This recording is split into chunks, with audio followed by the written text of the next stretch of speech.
The following podcast episode might contain coarse language and subjects not suitable for younger audiences. Your discretion is advised. Live from a not-so-sleepy little town comes a podcast for a mobile game. Really? Anyhow, your hosts, a content creator and an artist trying to come up with wild ideas while also talking about whatever. It's the Goosebumps HorrorTown TerrorVision podcast! Happy Halloween, Halloween, Halloween, happy Halloween, HorrorTown might be dead.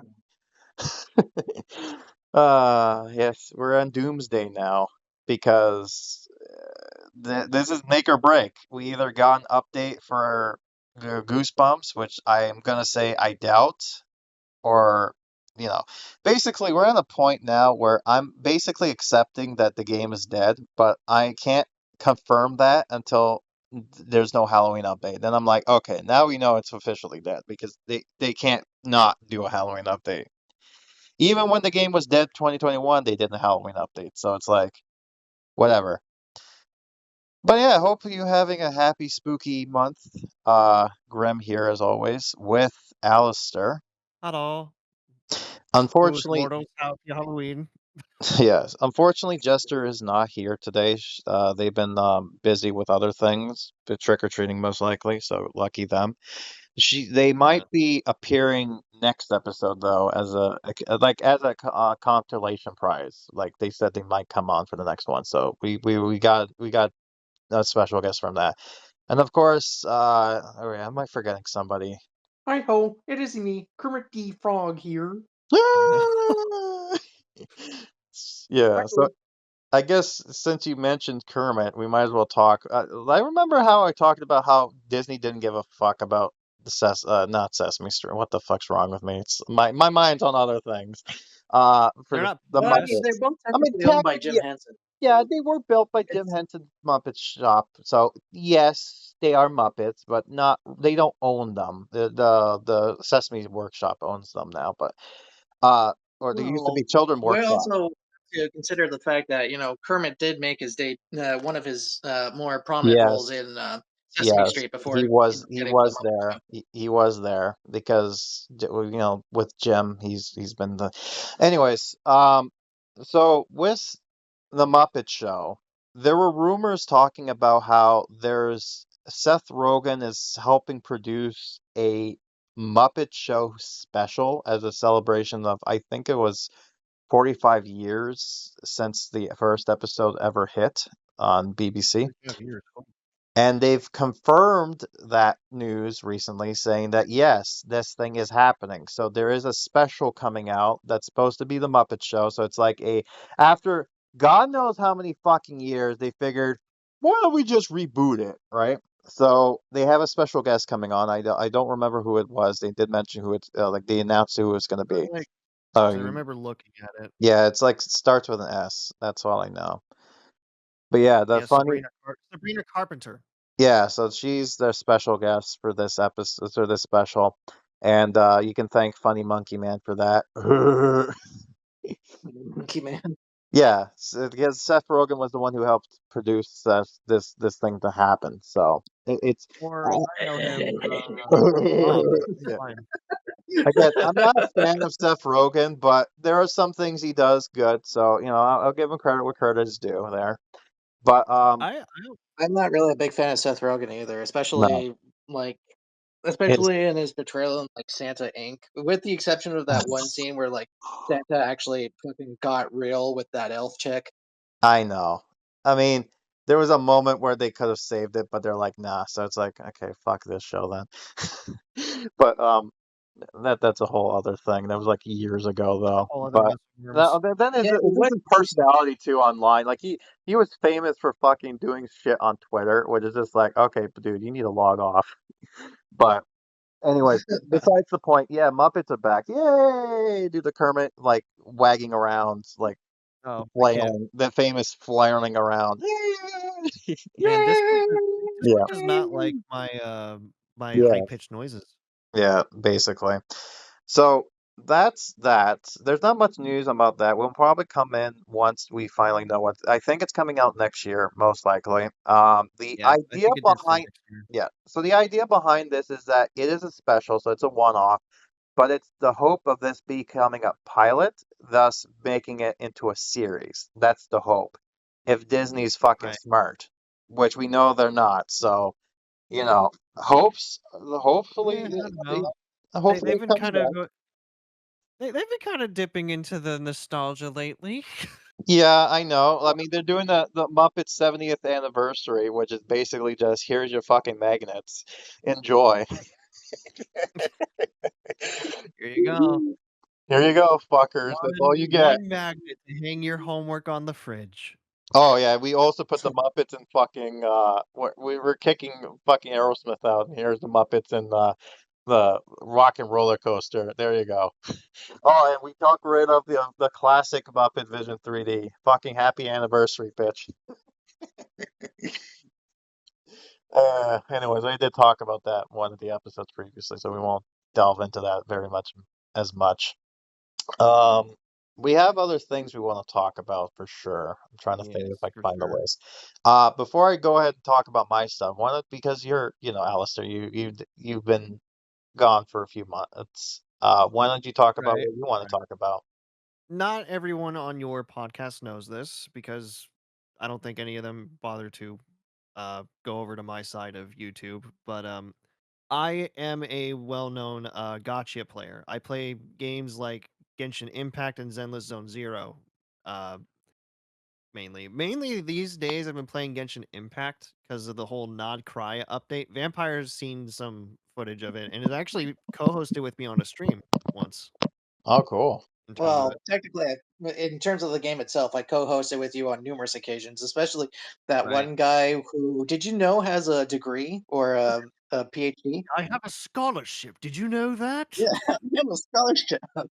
That's a little inside joke of ours, but you would have to see the video to, make sense of it. But You'll have to forgive my syringe earrings. They tend to poke into my neck and inject some neon fluid into my veins. Nice. despite that, did you know that I have a scholarship? But no, I'm not going to talk too much about it because I know we have some other stuff that we want to get to as well. I mainly want to talk about what I'm excited for, which is a UGC game mode called Miliastra Wonderland. Now, I'm not sure if Hoyo has ever or Hoyoverse has done something like this. Because you two know what UGC stands for, right? I'm from. uh, It's I want to say I've heard that term before, but no. So UGC stands for user generated content. Okay, yeah, yeah, right, yeah, yeah, that yeah. I knew it was on Oh, the tip yeah, of my yeah, of tongue. course, It was yeah, yeah, of course we know. So it's basically people have described it as akin to Roblox, but I'm hoping it doesn't get to that point because Oh oh yeah, God, Roblox. please don't mention that. get We that in. talked about that last episode. Yeah, I don't need to explain it then. But lately, like we think it's gonna be coming out next month on the 23rd. But I've been excited about it because I've always wanted to be like a game developer, and honestly, the tools that they're giving us for this is basically game development in a nutshell, minus the whole like coding thing because that shit's hard. I should know that. I'm wondering if they're doing this because Fortnite did something similar to this, where they had their own kind of like what was it, using Unity 5 or something like that to be able to allow people to use the Possible. in-game engine to make their own crap. It's possible. I know You they're giving us a chance to actually make our own characters, which is a first for you Hoyoverse. know, this all kind of reminds me of the old machinima days of like gaming. Yeah. Oh yeah, when people would like make their own little silly shows. Yeah. Yeah, exactly. It reminds me of the old machinima days where you can make your own content through the use of the game system. Yeah. Yeah. Back when YouTube was all about having fun and not about making money. I Yeah, mean, it's pretty still much. let's be real. It was still about making money even back then. They were just secret at the time. Yeah, yeah. I mean, there's Yeah, but they at least MGMs. there's like creative freedom to do whatever they want. Yeah, your Well, I mean, MGMs, we can blame the your people in machinimas. charge. Yeah. And now everyone is just focused on AI. Foreshadowing is a narrative device. Mm, yeah. About foreshadowing is a narrative device. But Ugh, yeah, no, I've been looking forward to Millie Astro Wonderland, and there's gonna be some future stuff for it, like for the characters, they're gonna have you like pull for costumes and like actually like share your like character designs or like say like because there is a chance that like there could be some like role playing maps or like and all that because yeah, right now the demo of the Miliastra Wonderland is mostly mini games, and they're games that are familiar with like app like mobile apps. So like there's a demo for like a temple run looking thing. There's a demo for Plants vs Zombies. nice. I think one of them was actually Fall Guy for some reason. I can't wait for the Plants vs Zombies ones, honestly, because I'd like to see what Plants vs Zombies would look like in Hoyo. Yeah, I mean it's not gonna be like plants. It's mostly just like the assets that they gave us essentially, like the assets they permitted us to use. And So I'm curious as it'll to know what those assets might be. Like, it's not it's going to be like Crazy Dave's fucking bucket hat, is it? no. So Okay, good. I well I mostly said Plants vs Zombies in terms of the mini game. So like we'll probably use like mushrooms in place of the because Sumeru, one of the lands, has like mushroom enemies or mushroom characters that we can use as like plants. I mean, Uh technically, you can find mushrooms in Plants vs Zombies too, or 1 and 2. yeah. Yeah. But I'm But curious as to like what you're fighting off against if it's not zombies. well well if I'm right, we might be using the Wild Hunt, which is the headless ghouls that I showed you. Nice. Right. Just, but it would be kind of weird considering that they are headless. How do you kill them? Because Because of Well, in the I mean Plants heart. vs Zombies, when a zombie's head pops off, they just die. I'm sure So they'll how do you figure do that with something the out. Wild Hunt? They That's a make good the point. they put a makeshift head on top of it and then do it like that. They Maybe. put a coconut on their head. Exactly. And when the coconut falls down, they fall down and die. That's how it works. Yeah, they'll have like a little coconut that looks like a little bit like Wilson from the one movie. Well, yeah, the what was it? Got Castaway. Yeah, Is that what it's Castaway. called? Yeah, with Tom Hanks. That would be fucking hilarious. Tom Hanks. Yes, that's it. Everything says is funny. I have AIDS. But Uh, I know for a fact that the character creation is gonna be fun, also because one of the costumes is Alice from literally Wonderland. Nice. Yay! A classic as always. Mainly, yeah, of course. Like Alice in Wonderland is like a timeless classic. But yeah, that's my whole thing for the Genshin Impact. I'm just mainly excited for the user generated content. Well, Yeah. sounds fun. I can't wait to be in that live stream. Oh, I will definitely have you on the air with me You as better. as both myself and Jester make our characters. Anyway. So, what's next on the agenda? All right. Well, I could do the. Well, I can. Well, I'll have it to leave it up to you guys. Do you want me to save the announcement till the end before we go talk about our Goosebumps stuff, or should I talk about that now and then do the other stuff? I say do it at the I end. mean, The announcement at the end. Yeah. Okay. I'll save it to the yeah, end then. All right. In that case, let's talk about a gnome cave. Gnome yeah, Cave. Gnome Oh, Cave. right. What was he The book. thinking? Yeah, our famous Hey, Graham, why not? Bimmy Rolph Hey, Graham, himself. why not tell us who wrote the story of Gnome Cave? Good old Bimmy Why not Rolph, tell us? aka Goodness. the Ink. So, for those who don't know, James has always been, as of the early, like I would say 2020s, that he's been memed on a lot. With there's like a Reddit group called Cinemassacre Truths, basically, 540, a bunch of memes. If you're in there, you know. But basically James is an interesting character as far as his mannerism goes. He's obviously on some sort of spectrum. I don't know what of, but you can tell. And for the longest time, this is not the first book he made. He did make an autobiography at some point, but that's besides the point. So he's a guy who likes making movies, and he's been infamous for saying everything he makes is a movie. So even like shitty things he did as a kid was a movie. So his Angry I was Video gonna Game say, Nerd segments are movies. Of not isn't he the same guy who like found games in the middle of a desert? Yeah, that no, was in the that video that was game the or E.T. Angry movie. Video Game. Yeah, that was the movie thing. That was the premise of that. That was before that they actually found that out. Where they're like, "Holy shit! There were actually the legends were true." Right? This was Oh, before that happened. Yeah, believe it or not. So this was like what 2014, I think.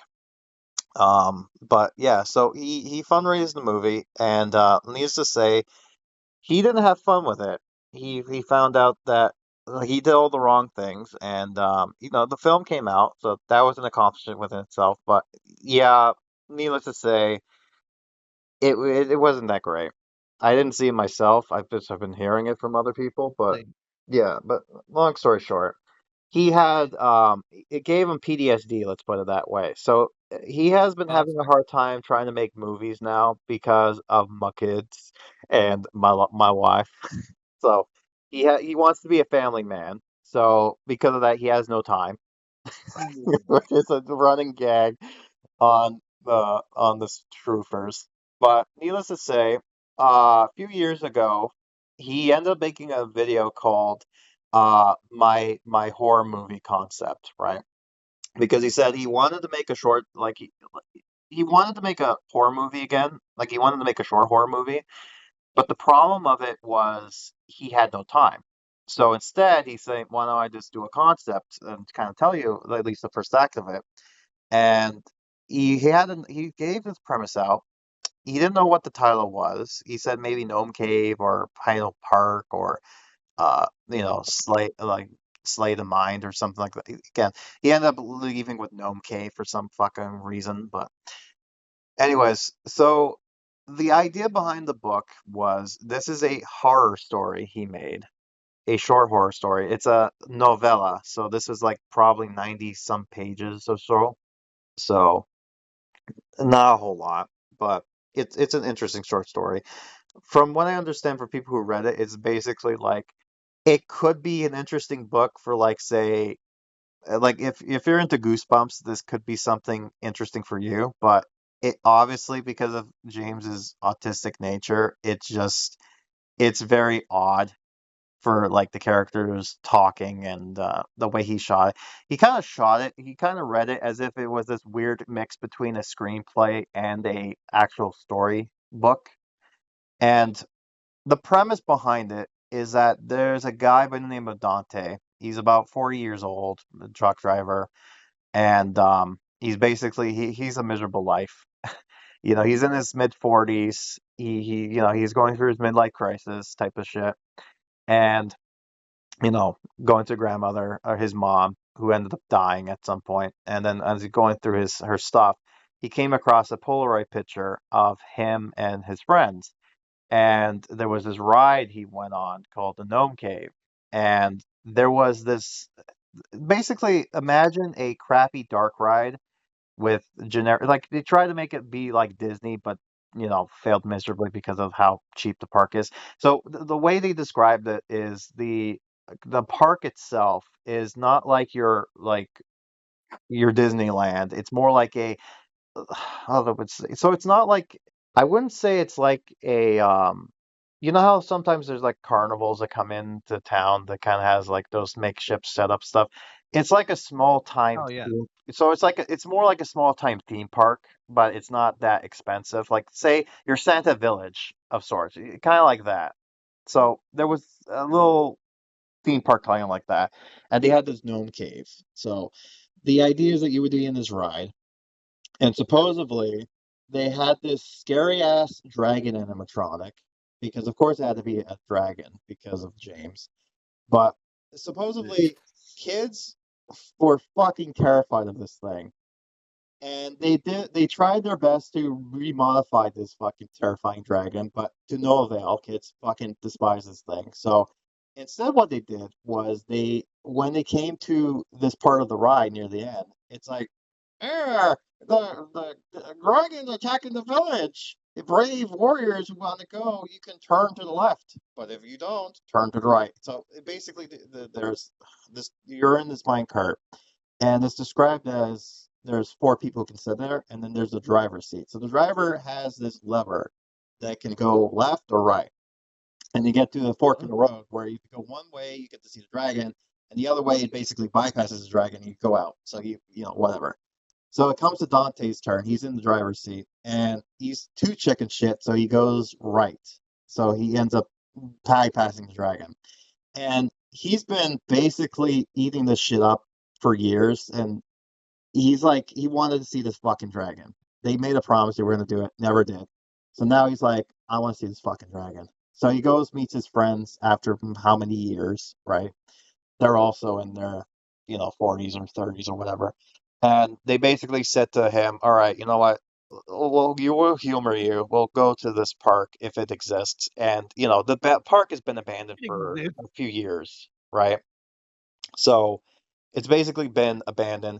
And of course, they go find this so-called Gnome Cave. Now, by the time they come see this Gnome Cave, it's been overdone. So basically, they designed it originally when they were kids. There was like an actual cave, but over the years, it's been adding on to shit. So when the time they came there, it was like a castle, like structure of sorts. So obviously, Oh. they basically You know how it is. They try to they try to make it look modern, newish, but not really. So, and he goes into details of describing this whole stuff. And well, if you're interested in the story or you don't give a care, there are videos out there talking about the actual full premise and the twist and all that stuff. But by the sounds of this, I'll give it credit. It's interesting enough as a premise, but James is just, I don't know, it's just him, James. So it's just, it falls into cliches. Let's put it that way. All right. A lot of people a lot of people seem to be doing theme parks lately. Is that just me? It's a thing. I don't know. Like Yeah, the I thing don't know. I'm Like thinking, Horror trope. like Indigo Park is a good example as well, right? With the whole theme park thing. Knights of Yeah, Guinevere. Oh yeah, it's the Great Knights of Guinevere, by the way. I love that because that was done by the Owl House person, and she's like, "Fuck Disney," so I'm just gonna make a show basically fucking on Disney. Fuck the I Mickey don't know. Mouse. Ah. I can agree that the company's like evil due to the people running it. Yeah, I don't think she had it in mind when she made this. Like people can make something and not have something else in mind. I've not seen the show though yet. I mean, I like the fact that it's animated, which is interesting because mostly uh, Glitch production has been more 3D animation, so them doing a 2D Right. animation is a new thing for them.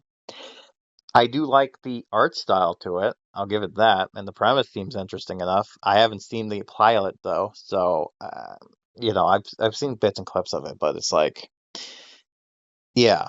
But I know there was a I'm controversy. not. There was a controversy Yeah, with I was this gonna fucking say that. show, not Actually, because before of you get into that, I was gonna. not because of the show No, creators, not because of this thing, but because of one fucking actor who I was, was actually gonna mention that actually. yeah, what is his name? Pro Z or something like that. Yeah, Pros ED. Yeah. Like the whole situation, from what I understand, was that he was making like an argument on Twitter like some years ago about authentic voice acting, and I can agree and not agree at the same time regarding that because on the one hand, if you want like an authentic sounding black person, then you would want to hire a black person, right? Like I forgot his name, but he voices the current bartender in Family Guy. Like he would be a Yeah, really good example Jerome. of like voicing a black character. Yeah. But on the other hand, you also have the white guy who voiced Cleveland for several years before he stepped down on his own volition, and you Or, have somebody else voicing him. or fuck, you have the guy who voiced Samurai Jack, who was a black man, or uh, Yeah, exactly. Curl Jones, Like, who did the voice of Darth Vader, right? Who was a white guy. yeah, So it's like, again, it's like I get what he was going for here. Like, if you're doing a live action, then yes, you would want to have someone who kind of sounds like the character who also looks like the character. But if it's just voice acting, you don't need to look like the character. Like, You don't need just to so look long as you can for fit for with the something voice. that you're not going to be able to see. Yeah, because Exactly. it's so long as you have the right vocal talent, you would be able to get the position regardless of race. Because in the world of like voice acting, that shit, like being physically related to a specific character is fucking ridiculous. And Yeah. especially like when you try to apply the same logic to things like animal characters, like what are you gonna have a rabbit voice a fucking rabbit character? Like, come Yeah. on. Yeah, I know. And Anyways, that was more of like a joke and meme type shit that people were saying in an argument against his view. But anyway, he was making these claims that there should be like authentic voice acting in all of these voice acting roles. So like later he get like current day he gets to voice a white character, and people were on his ass for well, authentic voice there casting. there's more to this. So this was a few years ago when this happened. So what happened was later on, as you said, the person who played as Cleveland basically stepped down, and someone who actually did voice like Cleveland, who also happened to be black, ended up. So what ended up happening was they got these fucking main studio people being like, "All right, we'll do that. Then we'll have people look like the characters and whatnot, right?" So this was basically Still he was one of the useful idiots who basically promoted this whole shit.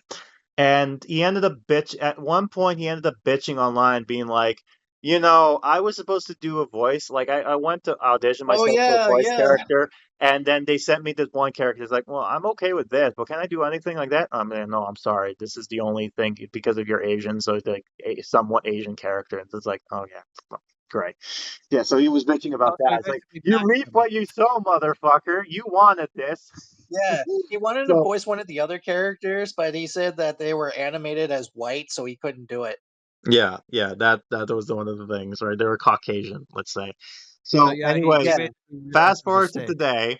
So he was announced to be I guess, the Walt Disney rip-off character for this show. I don't know what his name is, He but kind he's of looks obviously like Gomez Adams, actually, now that I look at it. yeah, Gomez, Walt Disney. Yeah, Or Disney's Chisholm, my Gomez dear. Adams.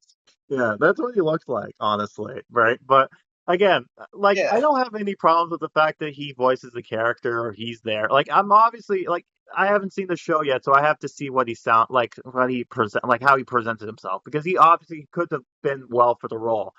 But again, because he opened his Right. big fucking mouth about this whole shit, and it's like, oh, what's this? You voice a white character? Well, you're Asian. You can't do that. So of course he was gonna shout on Twitter, and then he basically quit at Twitter. He's just like, all right, I'm done with Twitter. Goodbye. Fucking going to Blue Skies. Yeah, he had a blue sky. Yeah, the Twitter alternative for people, the crazies. If we couldn't, okay, yeah, Crazies indeed. A lot of people have been like also leaving Blue Sky as of recent god damn it, why? because of how crazy people yeah, because of how fucking crazy the people in Blue Sky are. And they're just going back to Twitter. Yeah, Twitter, I feel like, is an addict for some people. They can't fucking help themselves. It's just like, Twitter just has a sign saying "Welcome home, cheater." yeah, I know. Yeah, so that was Yeah, an like interesting side project for Twitter that. is Twitter is like the one person who will like let you voice your opinions, and as soon as you leave them for like an abusive relationship, you leave and Twitter's just like waiting for you like, "Oh, hi, welcome back." Yeah, it's the you're here forever, right? Like the Mr. Burns coming in there. That's what you remember. You're here. You get the plague. You mean the plaque? Oh yes, the plaque. Shh, you're here forever. Don't forget, you're here forever. It's like that's what basically they give to people who come back to Twitter. Yeah, it's like, yeah, come crawling back, bitch. You know that. Yeah. So I've yet to see that show. So we'll see. Like I'm sure it's good. So yeah, there's that. Because I remember I talked about the other glitch thing that happened a few months ago, which was Gaslight District. I've seen that one, but yeah, I've yet to see because it was released. For context, this is happening on the 20th of September, so literally it was yesterday that it came out. So I have yet to see it. Well, But there goes the illusion.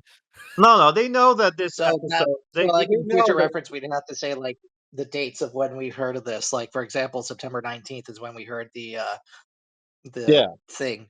they know that these episodes are done a month ahead and then they release a month later.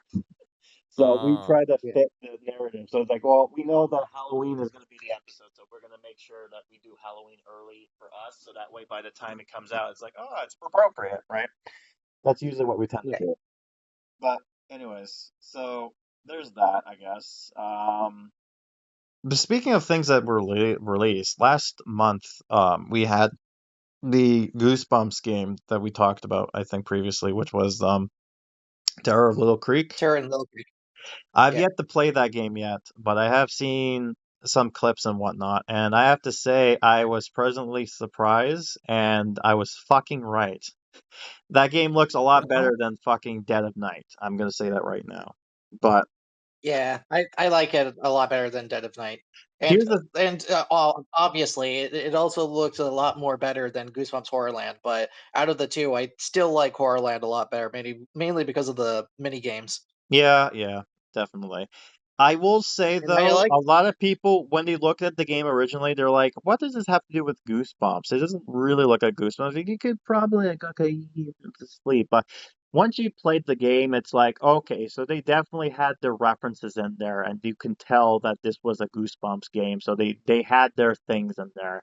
And what pleasantly also surprised to point out.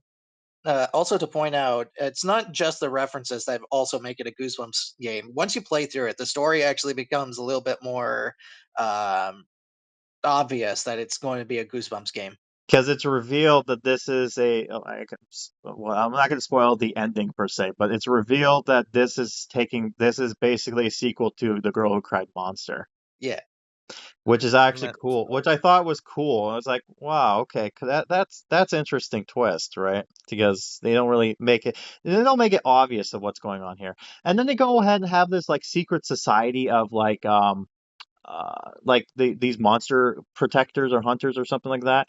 And they have these like these little drives that basically go ahead and talk about other books and stuff that happen and other things like, Billy Deep and shit like that, right? So they go ahead and put these it's also references. one of those choose your own adventure type things too, where you get to make a choice.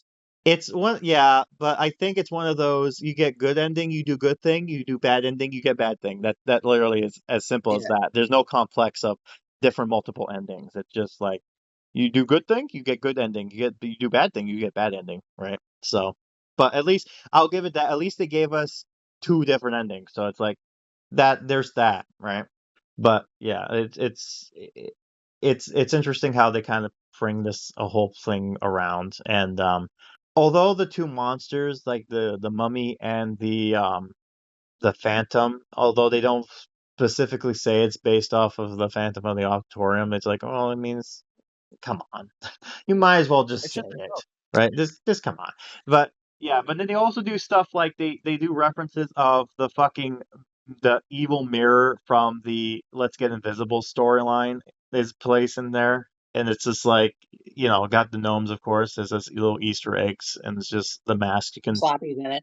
yeah, you get the masks for if you download the game, so they got that there as well. So it's like, again, the people who did this actually gave a shit. And now a lot of people, when they first poo-poo this, it's because it was done by Gamermill, who has been infamous for doing a lot of shitty games. One of which was that horrible um King Kong game that had I that never heard of it. CGI, that non-rendered fucking cutscene.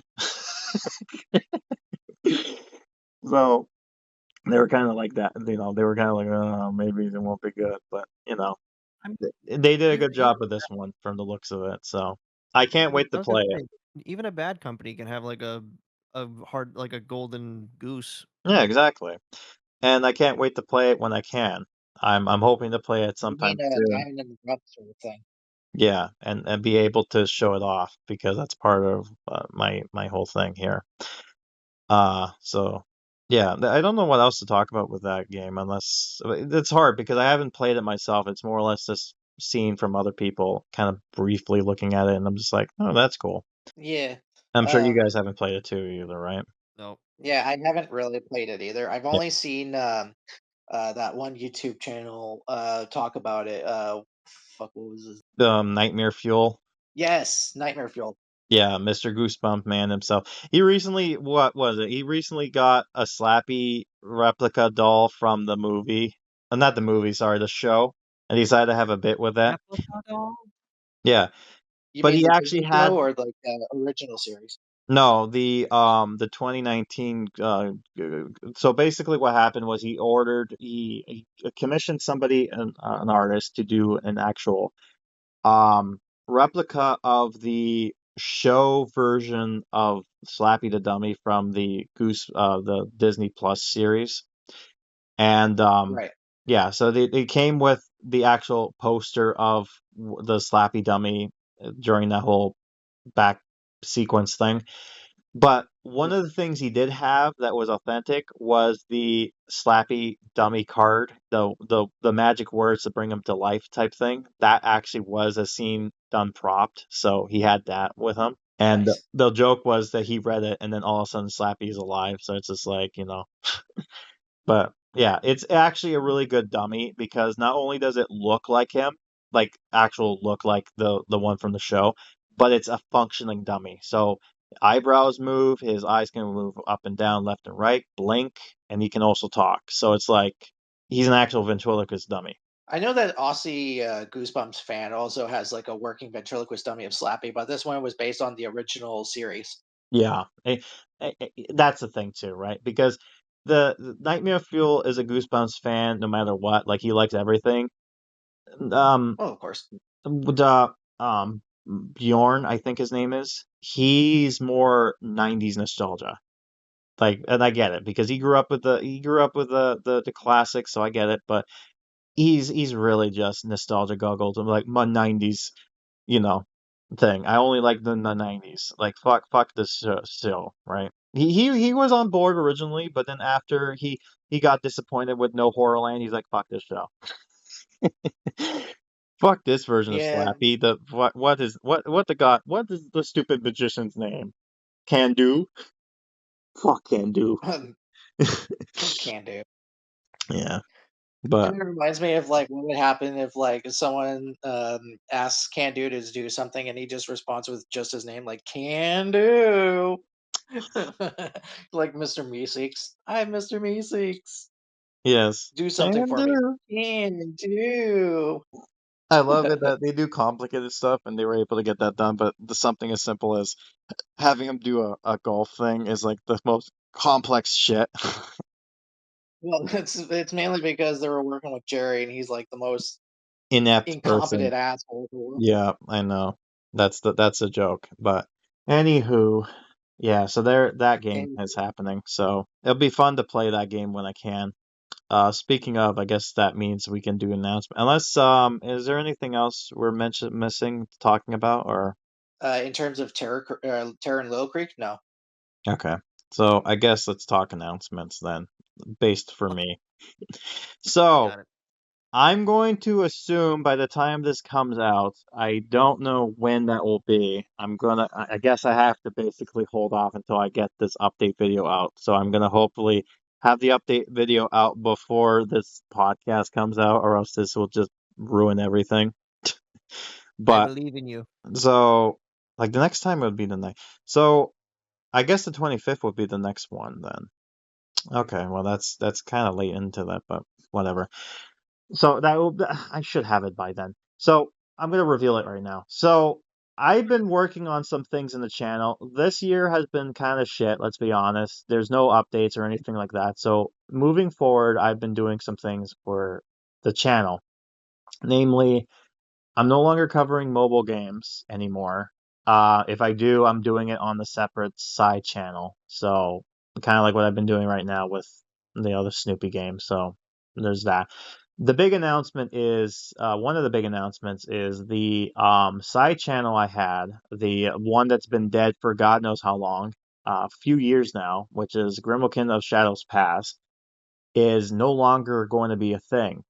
Instead, it's going to be rebranded to It's going to be branded to Grimokan's Gameplay Graveyard. And this is basically going to be where I'm going to be posting my playthroughs of the game, like actual games. So the first game I'll be covering on that is going to be The Secret of the Mimic, followed by Clive and Wrench, because I had some reference to that, and then of course the Goosebumps of Little Creek would be one of the other things I'll be doing on that channel. So I'm looking forward to doing that. So this will hopefully kind of get some people to feed. Now, this won't be edited per se, but this is going to be like a long play type of a slop in a sense. So it's just some If I may content. then make a suggestion of a game. Yep, Costume Quest. I've tried that. Oh yes, Costume Quest. I tried the second one.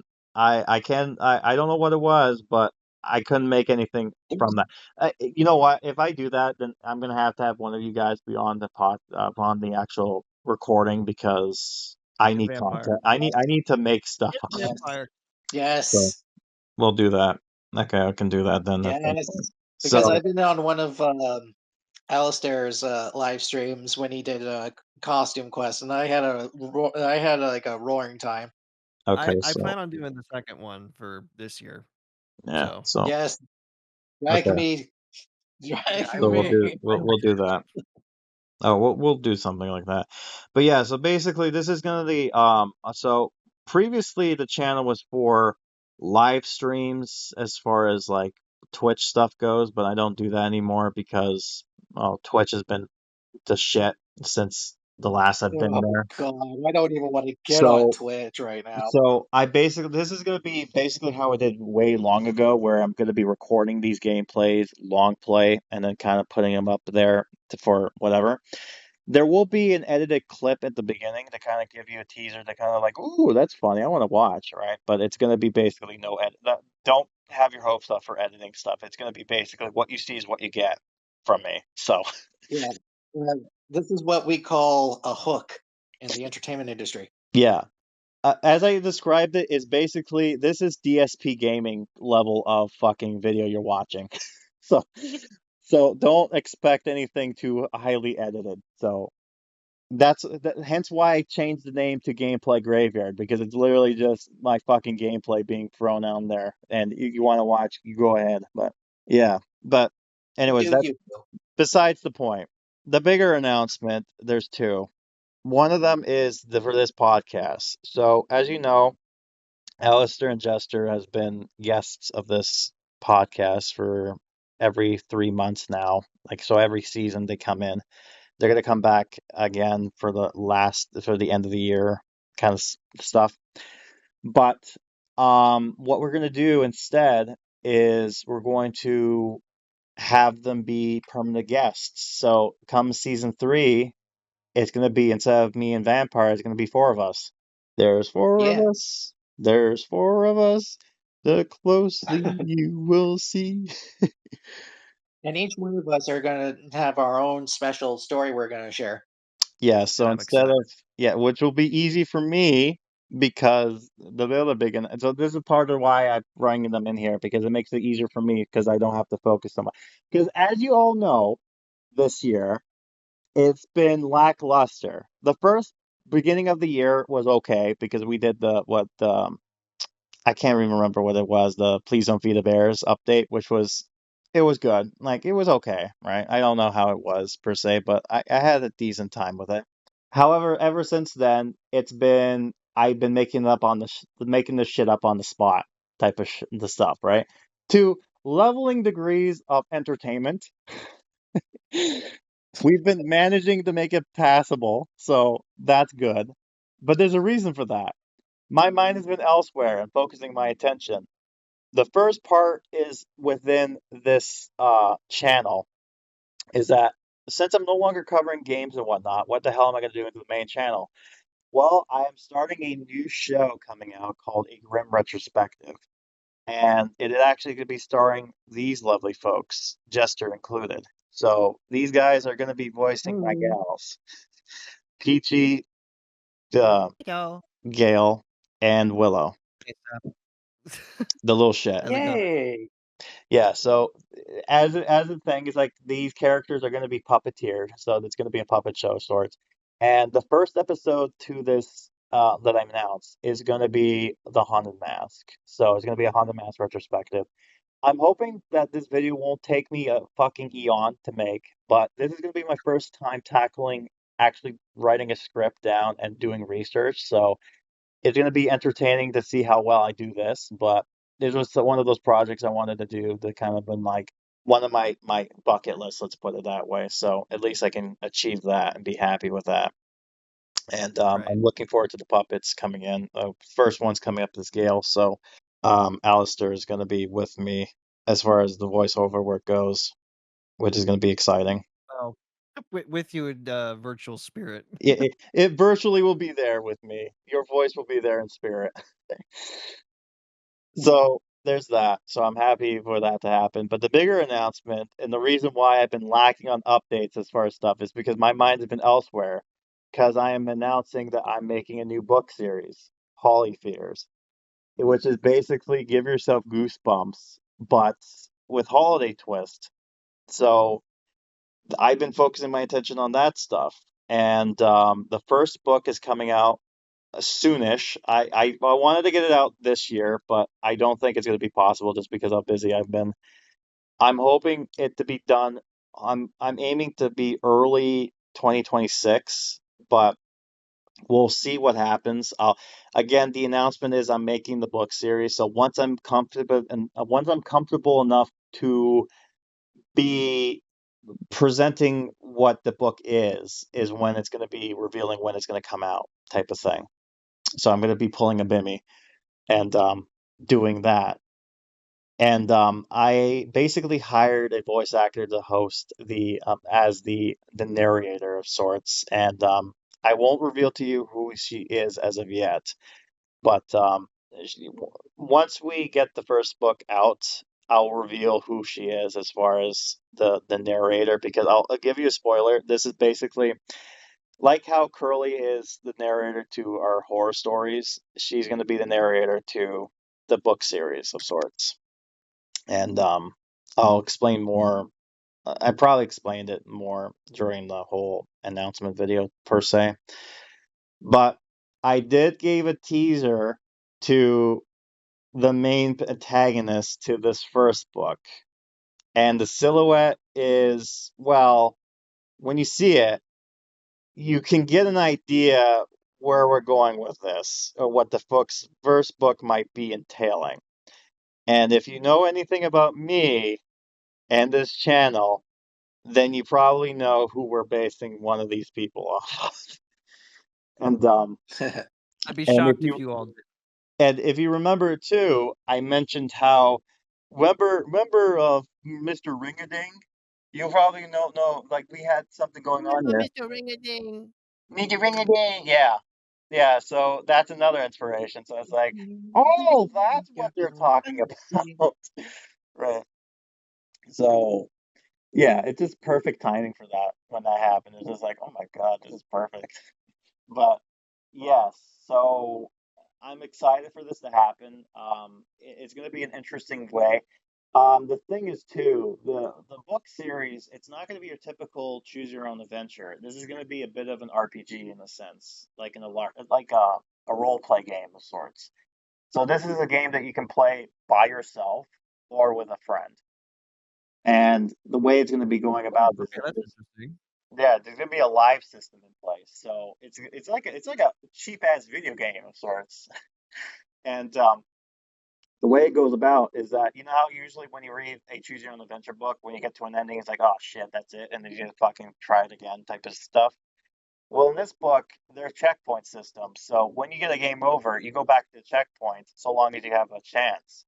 But when you run out of your chance, you get a special ending depending on how you died or how you met your end, let's say. So Mm.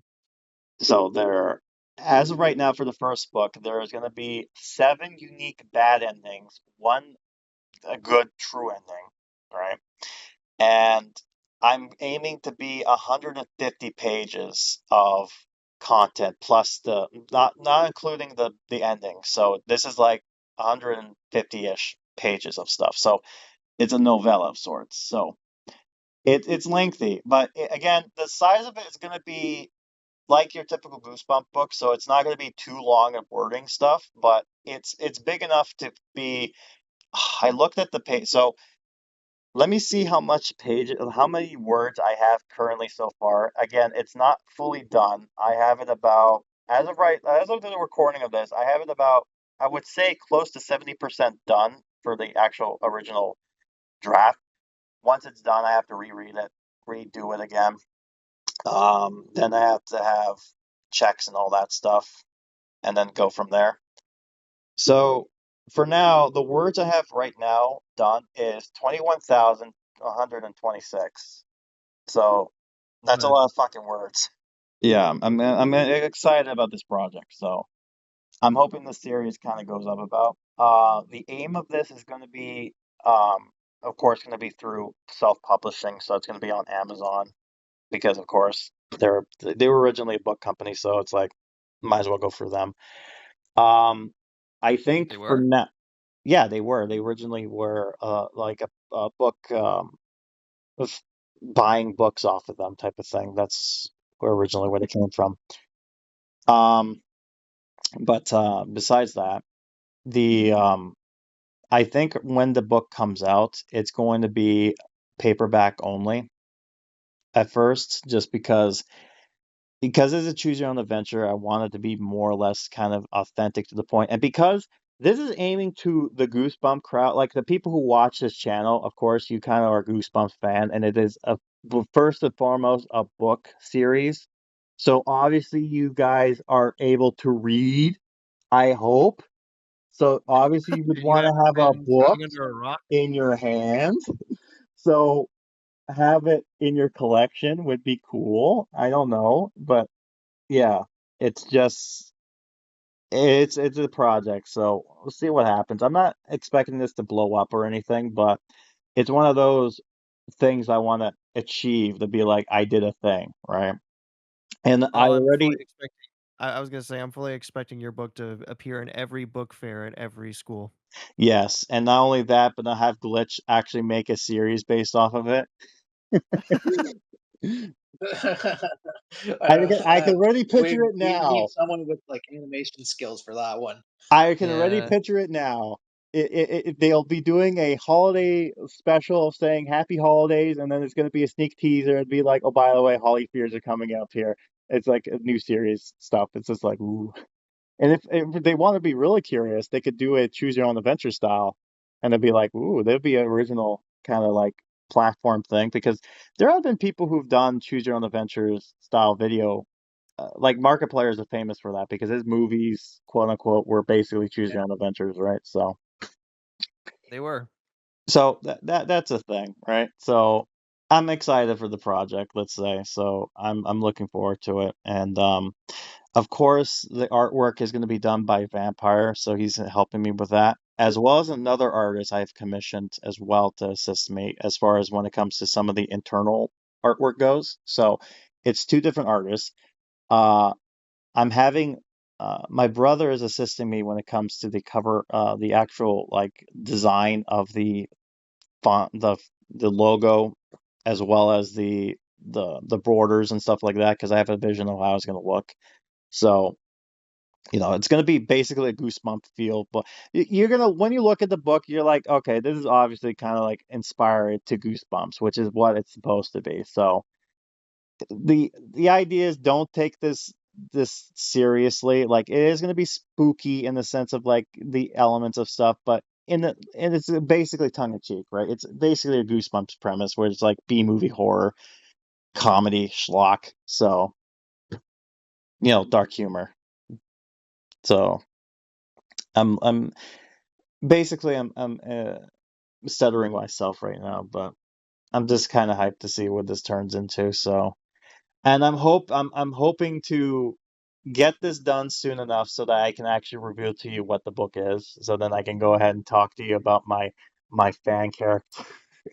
The joke of you know, blank was like I blank ended friendship. Now blank is my new best friend.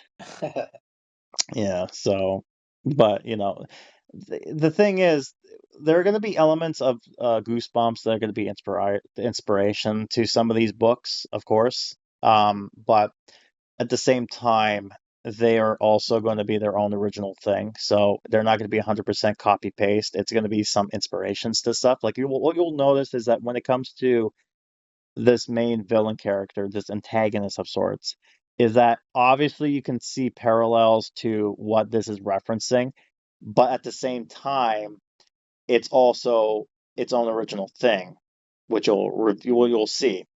And what I will hint at as well is that one of the endings to this particular first book coming out, there is a nod to Horrorland or HorrorTown as far as one of the bad endings go, and its implications of a character that may or may not have been inspiration to this book. So I won't say anything more, but I'll leave it to there. It will be interesting if you do get this ending, though.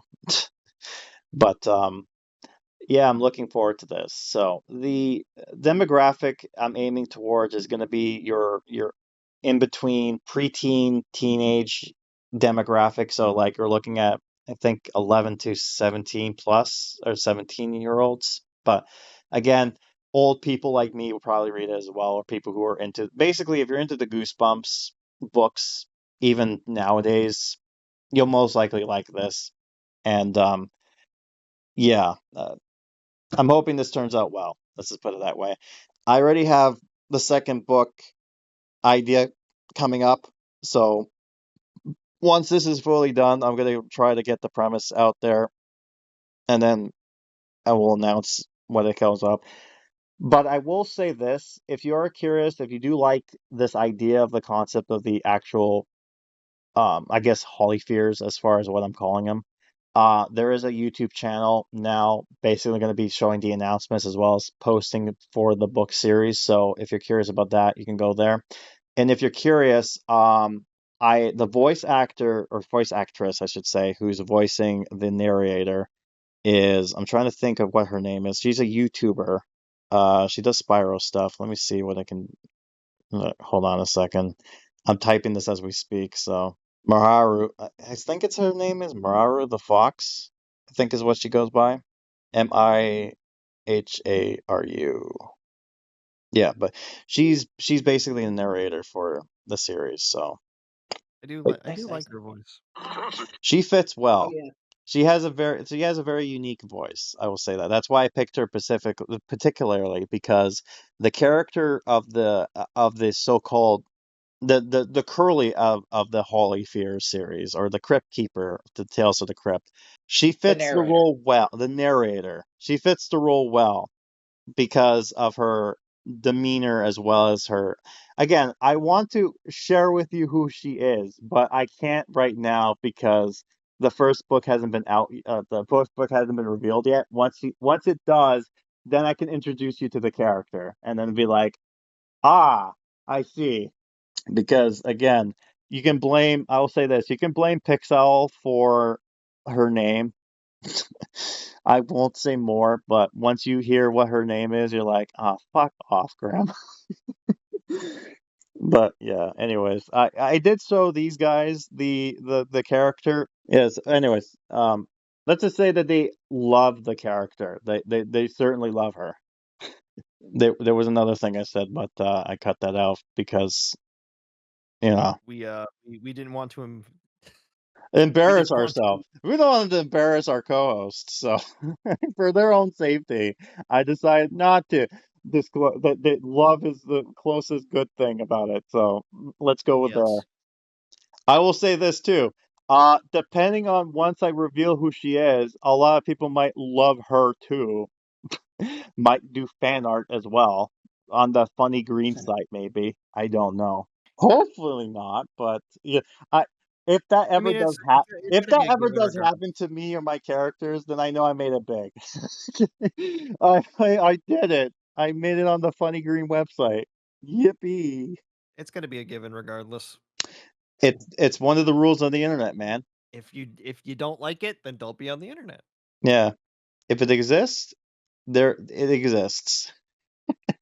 Yeah, if it exists, If then it it exists. exists, Then there's it Rule exists. 34 There of you it. go. Yeah. We all know alluding to what it is, but being PG friendly here. So we talked a lot Well, of I stuff. mean, you did have an adult disclaimer, so Yeah. Okay. Yeah. Yeah. Keep doing disclaimers. So of course we all know it's the number 34.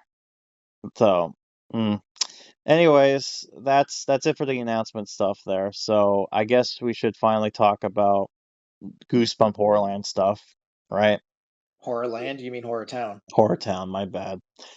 I mean, it's the same thing. It's What's the the same fucking difference? thing. Land, town, city. Who cares?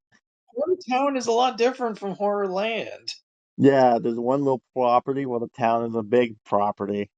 But anyways, so let's talk about the past updates.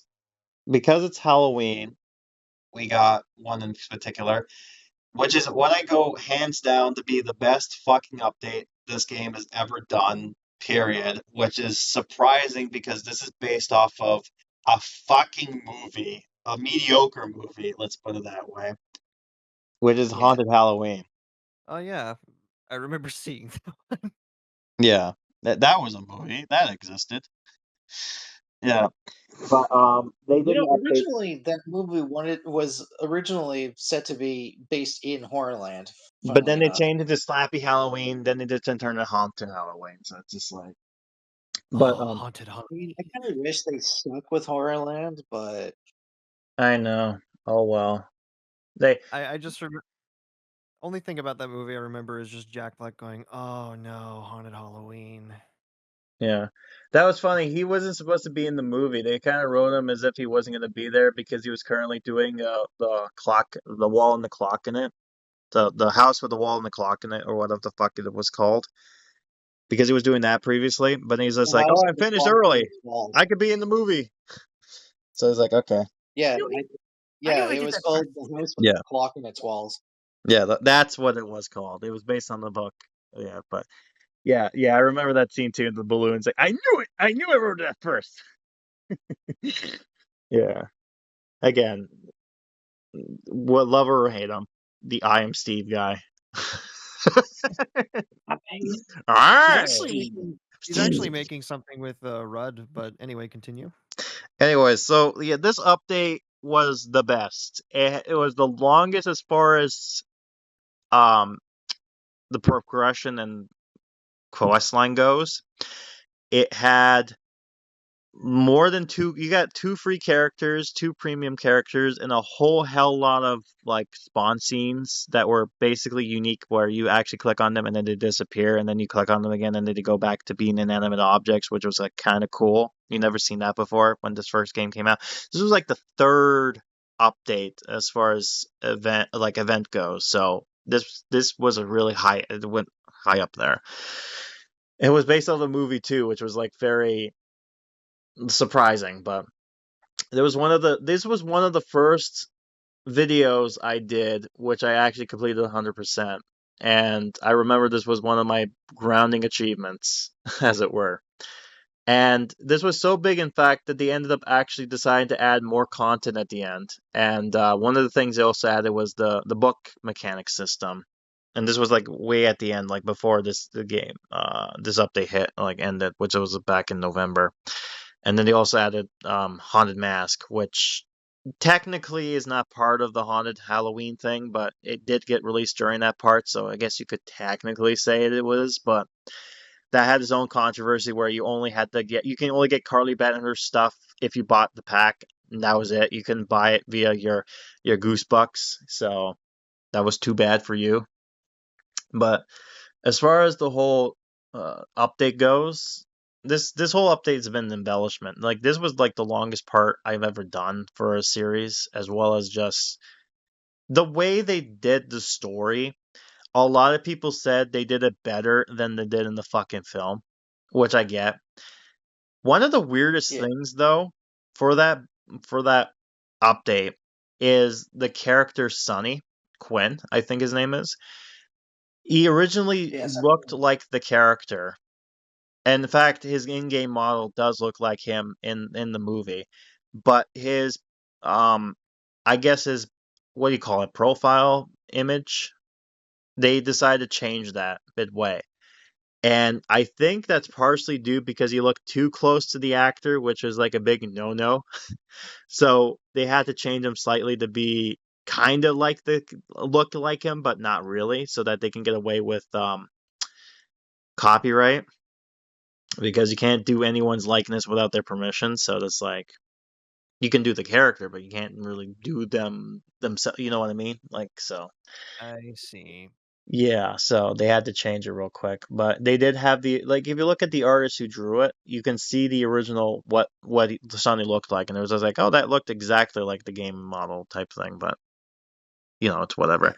I did like that update because they had a lot of different references. Like they had so much fun with this update because they did so many like horror movie tropes, like the fact that, a fucking the chick from Halloween was one of the babysitters there, Laurie Strode.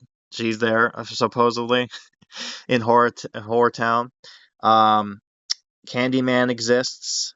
Chucky exists, as we learn. Chucky does exist in this world. Yeah, And that was through the Oh Return to boy. Horrorland bit, I think. no, that was during the Circus of Fear. They introduced that Oh yeah, idea. yeah, that's it. The Circus of Fear was just like, my good buddy It was Chuck one of those told me all typical about ones. you. It's like, fuck off. Yeah, it was one of those typical Yeah, ones. so he did. They exist, and then we have fucking Freddy Krueger in the he as the janitor of the school. I love that bit. That was I funny. will say, I It's will like, say that out of all of the events that did come out, Haunted Halloween was probably the only one with the most crafting items, I would say. yeah, it does because it had the scene, and then it had the one in the many mysteries, and then also in the monster diner. The sweet treat. Yeah, because it Well, was they also previously. have one of the sweet treat punch. Yeah, they previously did this thing where they did all three. Like they had the unique crafting station, but then they also had the special monster diner as well as the mini mysteries to make it seem like they Yeah, they can also incorporate it. But then they kind of gave up on the idea and said like, okay, we're only focusing on this. But then they kind of played around with having it come back, like in the Valentine of Poison Lake, as well as I want to say the Squeezer Revolution. They kind of had that crafting scene kind of come back, and then they kind of did it for the Full Moon Fever update. yeah. So Until the actual book came out, and then or the book special came out, and yeah, then then they they made their just had own, the crafting station with all the things that used to be from the many mysteries club as well as the monster diner. which I would appreciate that they actually went ahead and make a new crafting area. They've been like, oh, here's a new store, and it's like, okay, at least good for you for at least making something new that wasn't there Yeah, originally. I hated we already talked about this update. This was like what, back in the old Halloween update. So I won't go too much in depth because we already talked about this. But I hated how they're like, "Oh, look at the promenade. It looks so candy." And I was like, "What the fuck are you talking about? They didn't update the promenade at all. It's a graveyard for fuck's sakes." yeah, they didn't really do that. Yeah, and then they lied about well being in there, but it's not. It's like you fucking liars. You But in ruined. Haunted Halloween, they decorated the fucking promenade like crazy. Yeah, I love it too. The item was the grape pumpkin, then it was the grand pumpkin, and then it was just called the Halloween pumpkin. They kept changing the fucking name to the grand prize. So yeah, the it was interesting. I like the premise. It was basically following to the movie, but it also was its own unique thing. So I did it like some of the raw items in terms of the crafting items that like gummy worms and the mallow cream pumpkins. that creepy gummy bear, the gummy bear type of monstrosity thing going on there as the final The thing. gummy creature. Yeah, the Grammy creature.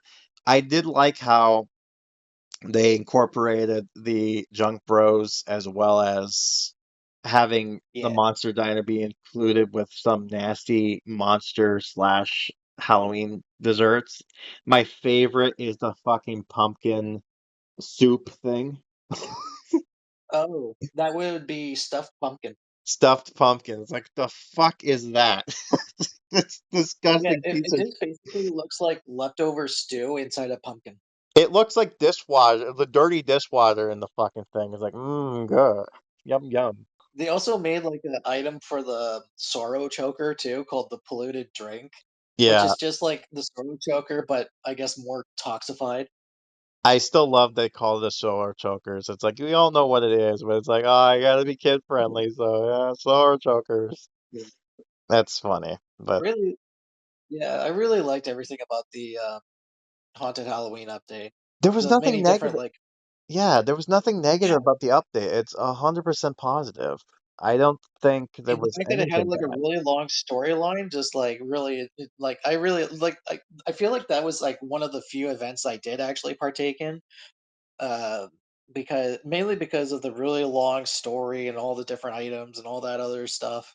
30 I had like fucking a I had a like really good time with it. 30 fucking plus quest lines, not including Quinn and well as uh Sunny and Sam Carter. well, no, Sonny and Sam were included within the 30 plus, but when it comes to his sister Sarah, and then Walter was also in there, right? Yeah, So he Walter. had his Yeah, own quest, and then they had exclusive Halloween one-off quests. Like, every character had their own little thing. yeah. We got to see, all the. That's the one thing I loved about the episode, that everyone was included. Like, the kids got to do trick or treating, and you got to see the kids do their own little thing. Like, even if they weren't part of the main event, you got to see them doing stuff. Like, like uh what's his face, Eric and Chuck. They were doing the mirror thing where they wanted to do. Well, I don't want to say the fucking say. Well, you say it. It's like, no, you say it. And it's just like, all right, fine. If we'll say the Candyman name, and if we end up dying, just know, all that stuff, right? And then do the references, and it's just, I just love it. They had all the stuff there. The what do you call it? Cynthia with the S had her android costume outside, and they think, "Whoa, that's a cool costume, Cynthia. How did you do that?" I accidentally gave my from her brother. It's like, yeah, that's a cool voice. It's like, oh, monster. I'd be like, wait, former brother? What? Yeah. I was Brother. stupid. I was stupid enough to be like, oh, is Walter wearing the haunted mask? And I was like, no, it's just a mask to turn into a fucking. Well, I kind of feel like that mask in particular was based on the haunted mask too, just a little bit more goblinoid. Yeah, he did turn into a fucking troll, goblin troll thing. Whatever. Yeah. But interesting enough, I'm curious to see how that turns out. Well, it's interesting too because it's just like one of the fun one of the funniest gags I ended up doing for that episode was when we did the revisited special, because originally this was during the time when I didn't voice the characters properly. I just kind of read it just as is. So it was kind of sloppy in that sense, but I was able to redeem myself when they came back as a special book. I think back in 20, I want to say, yeah, it's during 2020 when they did this. So, um, I ended up revisiting some of the stuff, and I did one of the jokes was one of the what was it? Walter was talking to the Halloween decorations that got turned alive thanks to Slappy, and one of them was the inflatable gargoyle who had this Irish accent to him. So Scottish accent, sorry. He had the Scottish accent to him, so he had the fucking bagpipes being played in the background. Because as you know, every Scottish person you talk to has bagpipes being played in the background. Just to further emphasize that they're Scottish. Yeah, it's like, by the way, I like your voice. Oh, thank you kindly, lad. I talk like this because I'm me from Scotland, like me Tex says. It's just like, fuck off. It's just fun stuff. I'm trying to think what else is there, because it's huge game, right? No, sorry, it's a huge update. So it's like the items themselves were actually kind of cool too. Like, they had inflatable decoration. The funny part about that, by the way, is that a lot of those decorations are based on real life stuff. So a lot of times in the Reddit, I would come across something that's like, "Oh my God, look, it's from the Goosebumps game," and it shows you one of those inflatable toys, and I'm just like, "Yeah, I wouldn't be surprised. It's the Madman. Look, it's the Madman. He's The real." inflatable man. Yeah, so some of the decorations they actually they based it off of actual real life things, and they just kind of made their own versions of stuff. Yeah, I noticed Uh, that with like I did notice like the little small inflatable spiders were based on those. yeah. So of course they also had the witches from the movies, of course, because that was iconic. They had the gummy bears because of course that was also iconic from the Yes, film.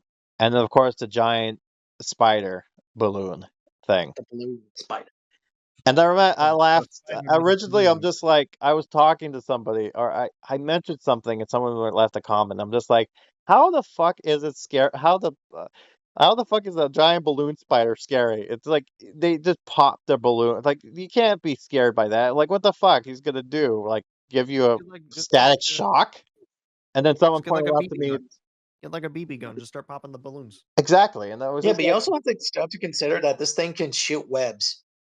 yeah, Okay, but, and yeah. And what is he gonna do? So what if Got it me to decides to shoot a web at you before you can even take a shot at it?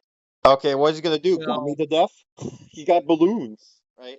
But I talked about this, like, how the hell is he gonna squish me? Because he's a fucking balloons, and he's like, well, he has wireframes in there. I'm like, oh yeah, that would do it. And besides, its legs are really pointed, so it doesn't really need to squish you to death. It could just fucking stab you. Yeah, well, that's when you get the far range BB gun and just shoot from the tower. yeah. One of the things that interest me was you guys hold on, talk amongst yourselves for a moment. I have to deal something real quick. Oh, okay. So how was your Kind of day? a odd. Pretty good. Um, well, sort of good. My neighbors are being assholes, but I digress. Anywho, one things I kind of disliked was like after the event, they kind of changed the headless horseman a bit. Oh, what? No. Yeah, they changed the headless horseman because originally the headless horseman was among the crowd of like the creatures that were spawnable during the event of the haunted Halloween, but now it's associated with the Be Afraid event, and it No. drops like.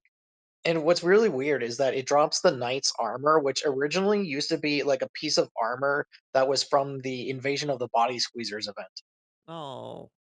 Just no. So, like, in terms of like the headless horseman, it was just basically reused for the Be Afraid event with like reused assets. That upsets me because that's like one of my favorite like folklore stories. Yeah, it is. But every like all the other creatures just seem to have like their scene items dropped significantly differently. Like the gummy bears, they're pretty much the same thing in terms of like dropping their thing, which is just like a little pile of gummy bears. Um the vampire teeth, I think those were dropped by the inflatable madman. The pumpkin lollipop was dropped by the spider. Let's see. The witch. Okay, so the witch's hat, Sorry. or no, it was the witch's mask. So this thing is actually dropped by a duo of skeletons who are supposed to be like a bride and groom. Yeah, I love that. Oh, welcome back.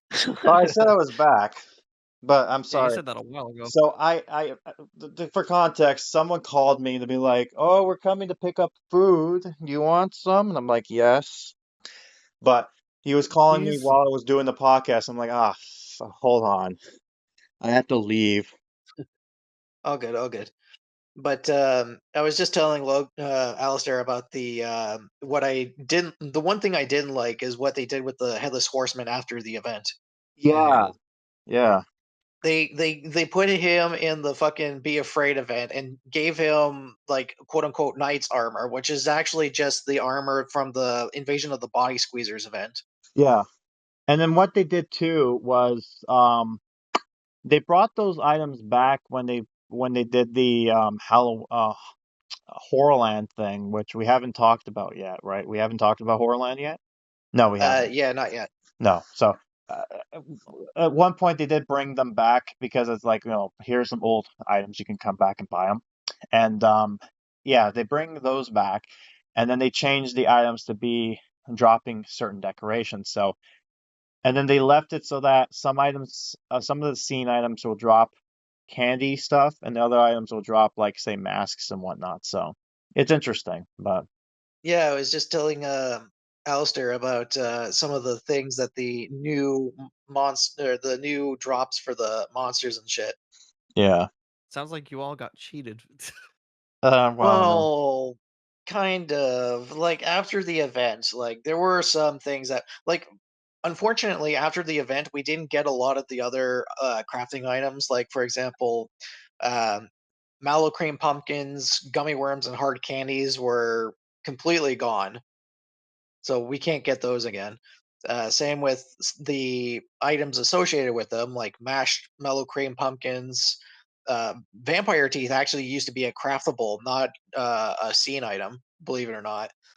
Um, toxic candy was also associated with haunted Halloween for getting itself mixed in with monster blood.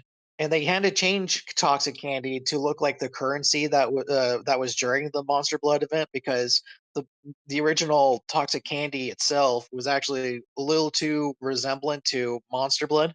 Yeah. How'd they So manage that that? was, well, it's kind of a weird thing, but in terms of like some of the things in that event were reused for like later updates, like again Monster Blood and Be Afraid. Yeah. But other than that, everything else about it was actually pretty good. I liked it. Not only that, but it also introduced the idea of the scenes that you can just place outside, and then when you play them, normally they come out of buildings, but these ones were the actual scenes themselves, so they actually disappeared. Like they're there, but they weren't invisible, and then they had the items get, so it's like, oh, they come alive, right? So, Yeah, and then when they you play, used that concept one last time with like Wolf Boy and Wolf Girl during yeah, Shocker on Shock Street. I was about to say that. And then when you click on them, they end up going back to their little spawn areas, which is like, that's kind of cool that they ended up in playing. They brought the element of the items coming to life as their own thing. It's like, that's creative. So I'll give them the credit with that. I did like that. They did a great job as far as promoting this fucking movie goes, despite it being a mediocre film, from what I understand. Yeah, It's sad that it was mediocre. I thought it was okay. Yeah, I mean, it's yeah, not bad. I Don't get me liked it. wrong, it's No, not I bad. like the end. I especially like the ending where Slappy got his ass handed to him again. Yeah, fucking get kicked his ass. No, he didn't even get Yeah, kicked. He he got got kicked shocked into to the death. toilet. Yeah. I will say though, when it came to the movie stuff, is that speaking of Dead of Night, that as bad as that game is, the last area was based off of the whole second movie, so it's just like, I love how they fucked up Walter though, because they gave the clones the blue version and then he was the red version. It's like, wouldn't that be the opposite? I thought he was in the blue. Like, fuck, god damn it. Someone fucked up. They made the clone into the original, and then they made the originals into clones. It's so dumb, but yeah. But anyways, it is interesting, right? The way they brought the story to life as well as making its own unique thing. Oh yeah, and the reason why I know so much, I am Uh-oh. actually working on a very extensive list of every fucking crafting item in the game. You're a very busy boy. Yeah, and the He's reason a why thought. I'm doing this is mainly because I want to be able to use some of these as future references in some of my events. He's 1,000 You steps be ahead the of his Goosebumps father. Wikipedia or Horrortown Wikipedia. Yeah, the only problem is that they don't have a lot of a lot of these items. Like I had to like rewatch some of your old videos to get a lot of these. Yeah. It's interesting because so far we only have two scenes that we never got officially released, which was the chicken one, the barn, and then the Yeah. altar for the Horrible Bride update. Otherwise, Well, that's because they haven't really dropped the special books for Chicken or Bride yet. no, but I don't know if they're the going to, thing but I is, don't think they they are. originally I think they were going to have a pack available during 2021 for Chicken, but because we had the Halloween update, it basically nulled and void it. So I really it really hurts me to, know that the stuff is like that the game itself is like close to ending. it sucks too that they don't even bother redoing old updates. Like they don't just read back and go like, "Here's the update again." Like you just replay it. Like you don't do anything new. You just fucking just replay the thing again. It's like there you go. Like bam, done. Right? Or fuck, go as far as to this do special books, right? This kind of give us that because again, you don't need to do new assets except for, but I no, mean, if you give us like special books, then that I feel like the special books would just be like a little bit more of like a little extra income into your pocket yeah, it's because that something way better you than can have nothing. like you can have players do something with their time, and at the same time, you get a little extra money. That's why I think the Yeah, like company is come on, just in, you made the thing, use it yeah, to make more money. yeah. I feel like the Yeah, and company, plus on top of that, like we also still have like a whole shit ton of ideas they could have just fucking used, but yeah, But sad. Oh well, the company's just not want to do anything. Unfortunately, can't go I for that. mean, I guess it all kind of like depends on what they plan to do around Halloween. Like I hope they have a Halloween update in mind, but I'm it's gonna surprised they fucking haven't suck said if they anything don't. yet, so I'm not looking forward to it. Usually they would be like, just so you know, we have something planned, but nope, nothing. They just fucking dead ass silent. Fucking Well, I'm still gonna be a little bit optimistic. if it's a Like I reused hope, thing, don't get upset. yeah, yeah. that's all I'm Like gonna I'm, say. I'm still gonna be a little bit optimistic about something happening involving the game. But if nothing happens, then I'm gonna be majorly because wasn't like their earnings call somewhere around like the end of October or something? I don't know. Honestly, I can't recall. I will say though that it is interesting. Like that's why I made my own horror series because I can't be bothered with them anymore, which is sad. I The thing mean, is though that it'll be even sadder that when the game is dead and officially gone, this podcast will still be there here. So it's like still, I'm still probably gonna work on my AU series. no, yeah, of course. Coming to you live from the dead inside of a husk town of HorrorTown. Well, it's gonna be like live from the just like comes a podcast for a mobile game that's dead now. So yeah, Curly is just like really spiteful about that. It's Yeah, like that's for a that's mobile game that's fucking dead now. Ugh. yeah, that's gonna be the change in season three. Honestly, that's what I'm looking forward to. It's like season three is gonna be like that. That's gonna be the new thing. Uh, Well, everyone, it's Oh yeah. been a couple days. Uh, they have blocked off welcome to the the entire town. apocalypse. The world has gone to shit. We're now in My Uh, the. biggest concern is whether they end up deleting it or not. Here's the thing. Once the when it's gone off the app store, then the end is nigh. That it's only going to be a few months or so before they fucking just take it offline, which is sad. Because here's the thing: the only fucking game they ever had that had a kind of send off goodbye was Adams. All right, that was the only fucking game they ever did that actually had a final send off, wrapped up type of thing, like a fully completional thing, right? And Well, Goosebumps they kind of kind did of that. They had it. kind of did that during Full Moon Fever, Yeah, but but then it came back a little bit and then they just kind of died off again. yeah, Only yeah. 10 official updates. Because if you're ignoring the two special Christmas updates they had previously, then really there was like only 10 updates altogether, right? So but yeah, come on, it's fucking Halloween, man. Just do something, right? Like even if it's a little baby thing, I don't care. Just fucking Let's something. know that you still love it. Yeah. Why have it? That's what I'm gonna do. If no Halloween update is gonna be there, I'm gonna basically go on the site, go, all right, the game's officially dead. Don't fucking bother playing it. Don't bother downloading. Enjoy what you can. When the fucking game goes away, don't be surprised. Pixel, do us a favor and fucking just delist it already. Fuck, like just kindly fuck off. They respond to you like, dude, what the fuck? Well, dude, you left me in the fucking silence. What do you want me to do? I don't fucking work for you guys, right? Which is So kind of a shame because you used to know the fucking some of the people there. yeah, that was when the company actually gave a shit. But then they realized the company was shit, so they started leaving. Damn. I'm only assuming because they only have fucking Snoopy right now, and that game is not showing any good signs either. So it's like, yeah, something tells me the company is going to go under soon because they were all in on the fucking Web3 bullshit. And as you all know, Web3 is not taking off at all because no one fucking gives a care about the NFT bullshit. So What the hell was N3 again? NFTs. Oh, Oh God. Yeah, so Web3 is basically that shit. It's like, oh, you can make money I off of mean, the thing. Fuck off.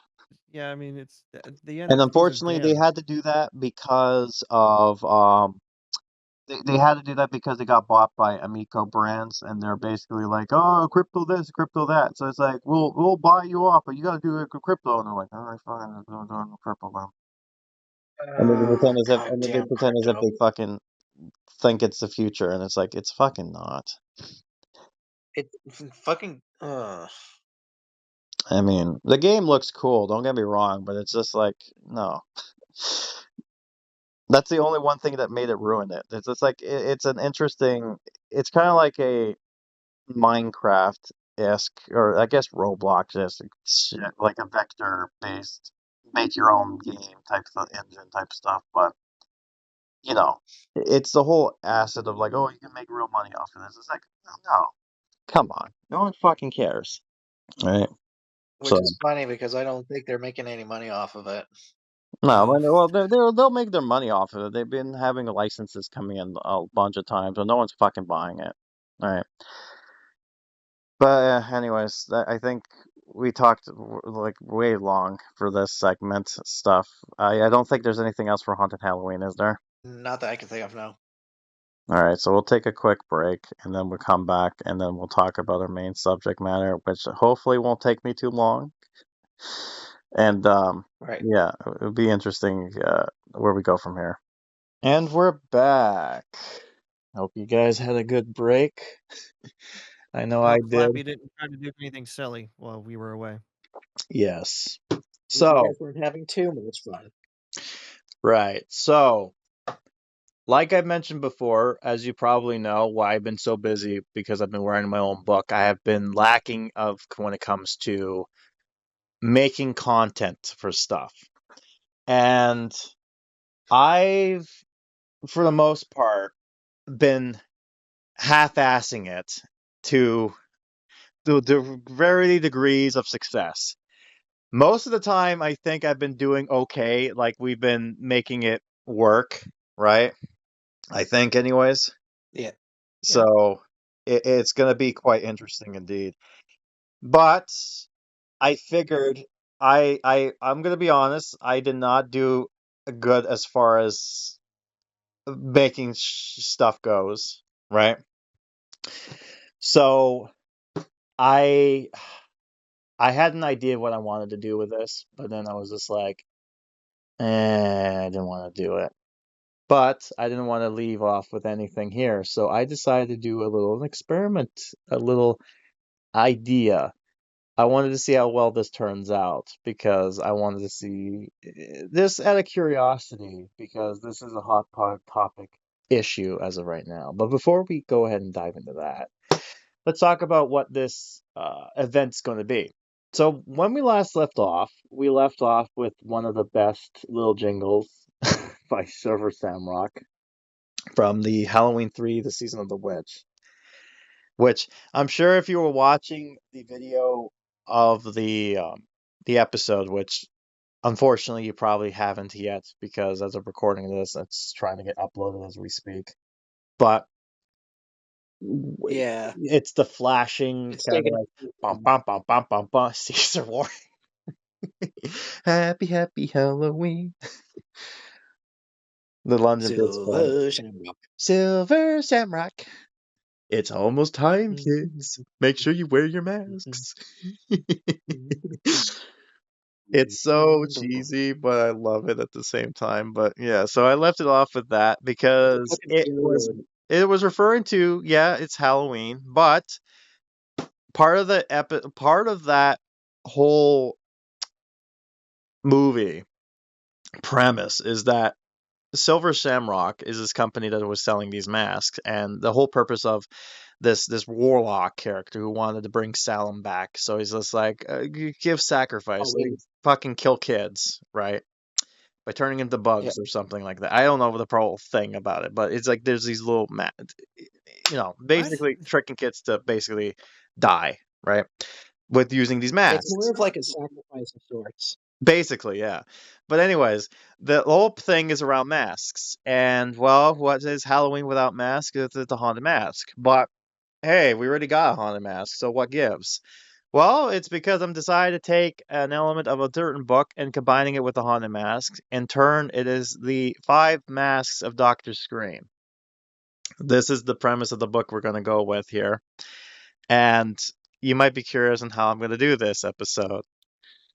Well, before I do that, I want to ask you a question. What are your thoughts on AI? Oh, I was afraid you'd Well, ask. well, my thought is that it's fine. I just don't like the idea of having it as an over reliance. Like, it's fine you use it as a tool, but once you start replacing actual people with it, then it becomes a problem. I agree. Yeah, And I'm kind currently of on right the now, same. sorry. You I go. was about to say I'm kind of on the same page, but my drawing of the line is when you start to use it to make money. Yeah. Yeah, 100%. Also, it shouldn't substitute for like actual artistic creativity. That's the one thing that kind No. of Right. annoys No, I think when it comes to AI, I think it's like you said, it's an assistant tool. It's there to help you as far as getting your ideas going and kind of like making it. Basically, what it does is But just like if you have a mathematical problem and you're like, I'm having an issue with this, and there's like, oh, you need to do this, and it's like, oh, yeah, thank you. So again, it's interesting that Pandora's box is open with this AI thing, and it's one of the new hot button topics, right? Because like back a few years ago, it was NETs, and then you got yeah, it's a NFTs. fucking new fad. Let's put it that way, right? So everything's being AI now, right? So Damn computers are just a fad. They'll never replace the pencil and the pad. yeah, I think yeah, Anyone who watched really hard things will get we're still going on with this stuff to see how this turns out. But one thing I'll leave on is the fact that as far as when before I was leading on to this, this for context behind the scenes, I was telling the guys, I have an idea what I'm going to be doing for this episode. I was like, well, what's your idea, Grim? And I decided to post the Chuck Jones Grinch smiling gift, and he's like, what do you got planned?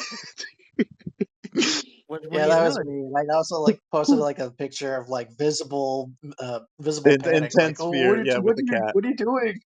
Yeah. Am I gonna like it? What's going on? Yeah, what's going on? Right, and it's just like, well, I'm gonna have my good friend Gemini help me. And he's like, wait a minute, are we doing a thing? And then it's like, yup. This episode, I'm gonna be help with Google's Gemini, more specifically 2.5 Flash. I have asked this AI assisting me with making this event. Now, what we're going to be doing So is I'm going to be reading to you. I basically gave some of information. I haven't given everything, and I was curious to see what it would spit out to me. So we're going to be reading what it says here. I'm going to be throwing my own ideas in it as we talk, and we're going to just see how well this thing did as far as making an event goes, and we're going to go from there. So that's why I'm going to be basically saying this is not 100% my idea, right? I will say I read through this and I think it did a decent job and I'm pretty impressed with what it comes up with. But again, we'll part of the thing see. we'll see. Part of the thing with the AI stuff is it's a help like this tool is going to help like try to help you get you ideas going. So really what it does like I've been playing around with this. So it will say, "Oh, here's an idea, whatever, blah blah blah blah," and then you can go ahead and go like, "Well, how about we do this instead?" And they're like, "Oh, great idea, that's even better," and then it kind of improves on the app. So the more information you give it, the more better it can give to help you out, kind of thing. But if you do general, then it kind of gives you a generalized idea. So, anyways, so I asked it. I can tell you what I said to it, or I can simply just say what it is, right? So I'll give you the premise of this. So what I said to this is, can you help me make an event concept for the town building mobile game Goosebumps HorrorTown? I wanted to utilize the haunted mask alongside the main story to incorporate around the five masks of Dr.Scream. I need a plot idea for this concept. Some crafting items, quests for the new character, Dr. Scream, the shopkeeper, an original maker of the five unloved masks, including the haunted mask. Is this possible? All right. This is what it came back with. Okay. This sounds like a fantastic idea for a Goosebumps Horror Town event.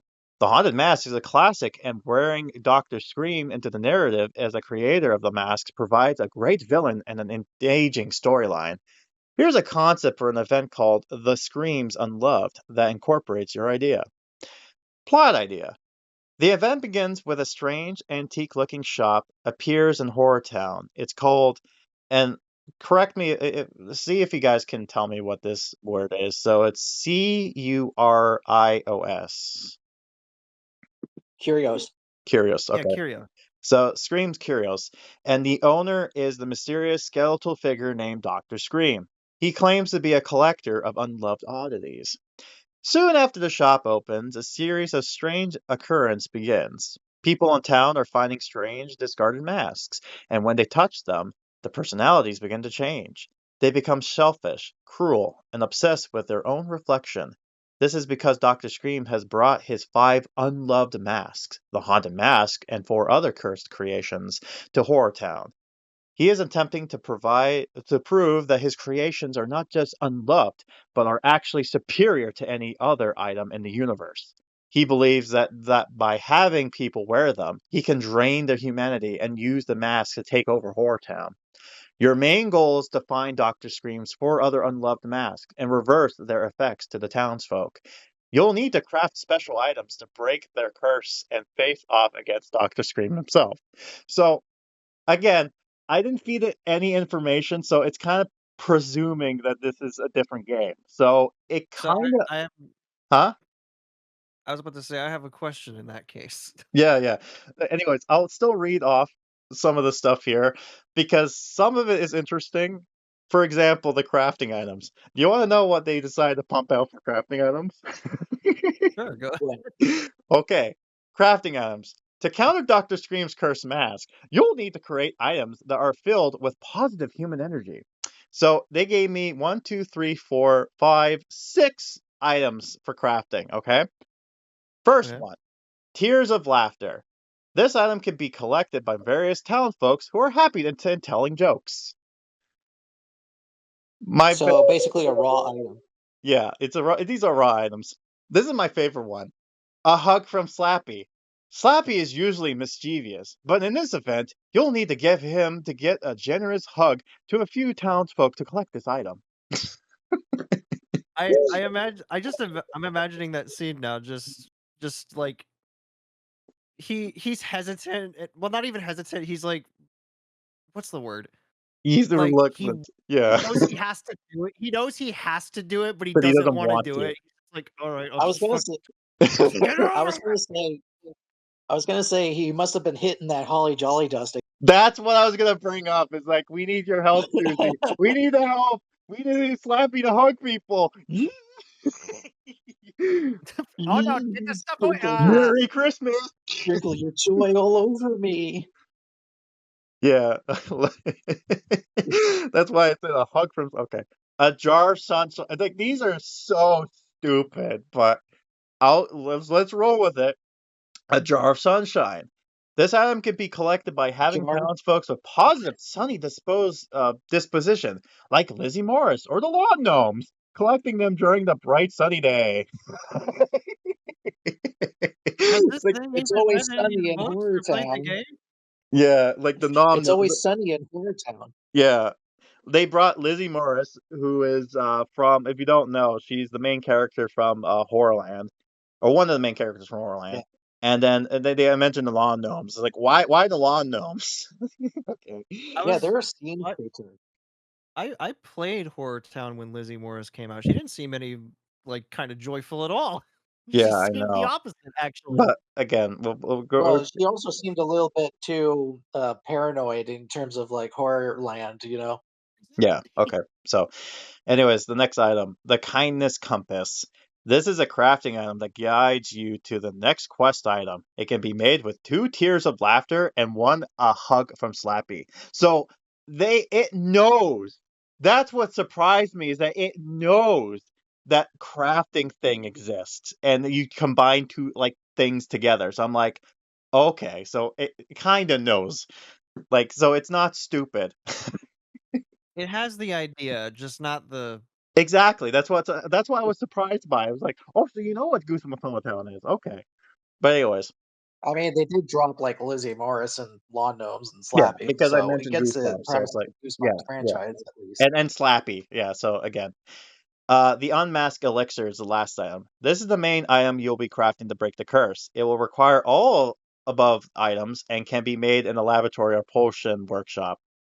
I'll talk about the crafting that they decide to go ahead and make here, but I'll just continue on. So, so this unmasked elixir, you need to get all 5 of these items together. I don't know how the hell they do that, but okay.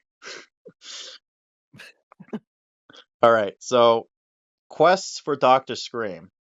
Dr.Scream himself would be a key character, and you could give him a series of quests that slowly reveal his backstory and motives. Point Well, 1. no shit. Huh? I said, well, no shit, Yeah, AI. yeah, okay. So I'm gonna give you the points. A little favor, friend. Dr. Scream tasks you to collect a number of unloved items. This could include broken toys, cracked mirrors, and discarded old clothes. The mirror gaze.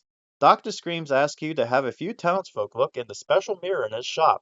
This is how he identifies new victims for his masks. The great reveal. Once you have found all 5 masks, Dr. Scream will reveal his ultimate plan. He wants to have all 5 masks on all once. He offered to give you a big reward, but you must instead use the ultimate elixir to save the townsfolk. And then the haunted reflection. The final quest will be to collect Dr. Scream after he reveals his true form, or confronts, a cursed, ghostly reflection from a mirror he was trapped in by the haunted mask. You will need to use a special, enhanced unmasked elixir on him to end his curse and defeat him for good. This concept gives you a great balance of story, crafting, and new characters, all the while staying true to the spirit of Goosebumps, or universe. So that's the first, so that's the information it gave me out for the first thing. So, what are your thoughts so far? With the craft, like, okay, so from what I understand in terms of the crafting items is that from a lot of the crafting items are actually based on Bumps properties. Like, for example, the Annihilator 3000 or the Gummy Bears Yeah, or some of the other shit. yeah, or Like, just the random only shit that makes time that sense. it's ever, yeah, the only times that it's uh ever relevant to pick something outside of that is usually during holidays or special continuing story type things. Yeah, The second one is that it kind of annoys me that they like okay, so the idea of the haunted masks is that they originally were supposed to be the most beautiful masks, but they kind of become ugly over time. yeah. So if I remember correctly, the guy, the shop owner, because he wasn't given a name, he was disfigured from an accident, a chemical accident or something like that. So he decided to wear these masks, these beautiful masks, to try to, basically hide from his ugly face. But because of This his awful personality, the mask started to take shape of that. So he immediately takes them off, and they took into the form of the unloved, right? So that's why he had 5 of them, because he keeps changing it out. So they keep always looking so ugly, because it's basically, it's a sponge taking the inside outside, right? So And Right. then he Yeah. kind of reveals that type of stuff. So again, it's just Like I do like the concept of Dr. Scream creating the masks, but to make them the most ugliest, I feel like wouldn't be the right way of going about it. yeah, I go on with this AI to see if they can refresh it more a little bit. So we'll see how well near the end of it, I we'll see how well this does, right? But I do agree with you with that concept so far.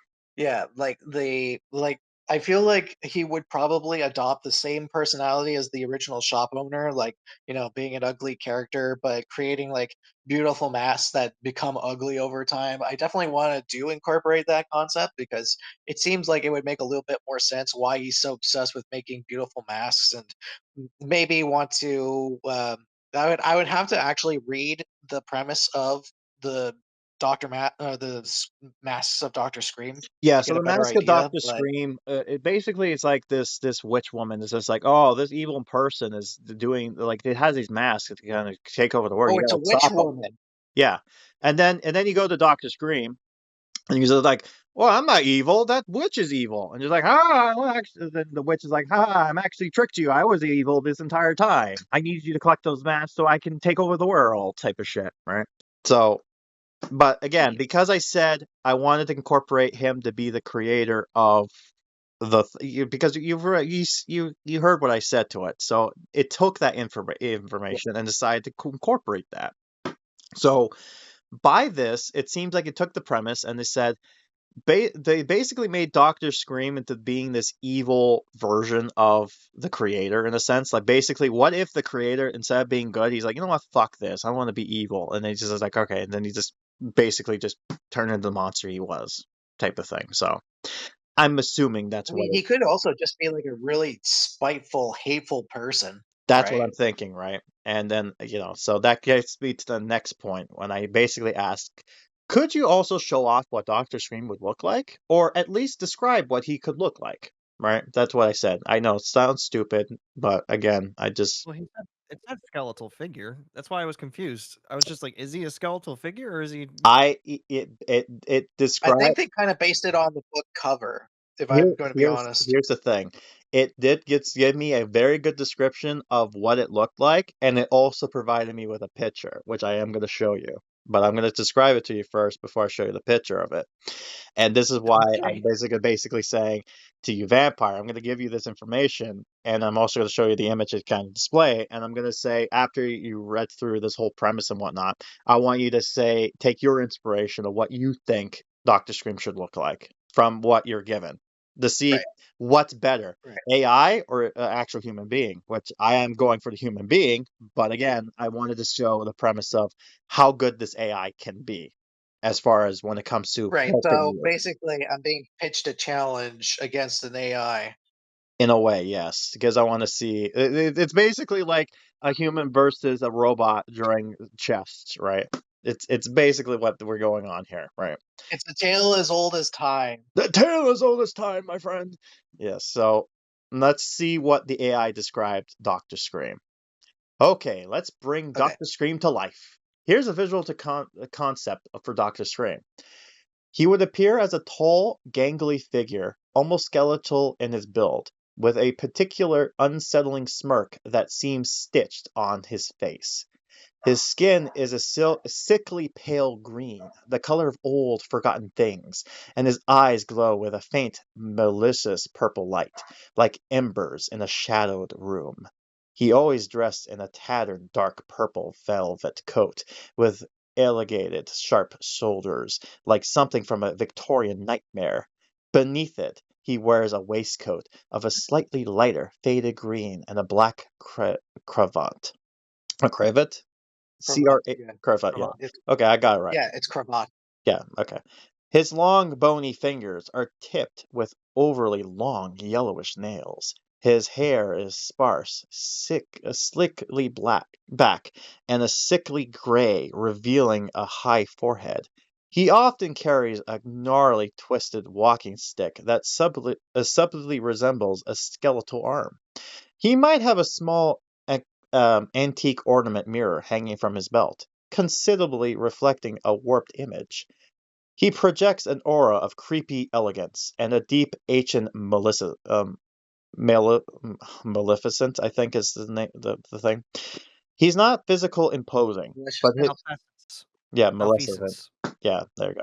He's not physically imposing, but his presence is profoundly unsettling, like a chill that goes straight to your bones.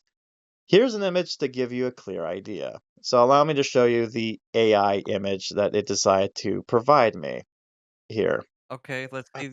So let's see what AI see looks. its rendition. This is what AI thought. So that's what, and as you can, the other thing too, when it comes to Gemini, is that when you ask it to make an image for you, it will show you the Gemini logo at the bottom right. So it says, so that you would know that this has been AI generated. So at least Google does a thing where it's like it gives a little fucking thumbprint to be like Right. AI. So I give Hey, it don't credit fall for for that. this. Yeah, so don't fall for this. Is not real created, right? So although it doesn't stop people from fucking clipping that shit off, but you know, it's the thought that counts. But yeah, Hang on, you where can is this see thing? what it kind of goes off here. So again, okay. Where is it? Yeah, where is it? It's in the official group form. Oh, The there it is. Spooky Gookie crew. What the fuck? Yeah. Hang on. Let me see this. Oh my god! Why does it look like a goblinoid version of the Joker? That's what I was What is thinking. it? I was like, oh god, okay. You thought Joker. I thought Facilier for some reason. Yeah, it's fucking I don't know what, like, I don't know how to describe it. It looks like he's wearing It's Joker kind of like if clothes, the but he Joker looks like turned a. into a vampire. I know, it's so Actually did yeah, happen at one the point. the other thing too, by I the way, mean, yeah, you but that mentioned, was. yeah, I mean, like, if this was like the fucking one of the Jokers that was voiced by Mark Hamill. yeah. Here's the other thing too. Remember Yeah. when you said that you think they took the image from the actual the thing of the Dr.Scream? So you know how the skull mask was present there? Notice how it seems Yeah. like this character looks more skullish in nature. I think that's Well, what it's. considering if you look at his fucking nose, like, Yeah, look at like this Yeah, the thing. the fuck is fact wrong that with you have that? like a hole in his nose. Why? It's just what I don't understand. But okay. Well, I mean, he's supposed to be ugly. What do you want me to say? I had two nose. All right. I Anyways, had nose surgery. My nose was done by the same surgeon that helped fucking Michael Jackson. I thought it would look. I, I honestly thought it would be like a tattoo of the skull nose thing. I thought originally that's what it was, but it's like no, it's actually like, again, this is AI's lovely fucked up thing, right?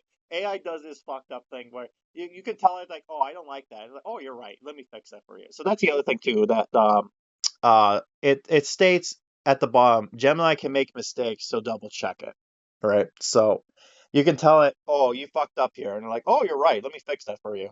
So it does that, but I wanted to Also, why see. in the fuck is he carrying around a mirror? I have no, I Well, have no idea. I'm assuming it's basically this whole. Again, it's AI's thoughts. It's like this is what I'm going with. I'm like, okay, I mean, Grimm basically explained it.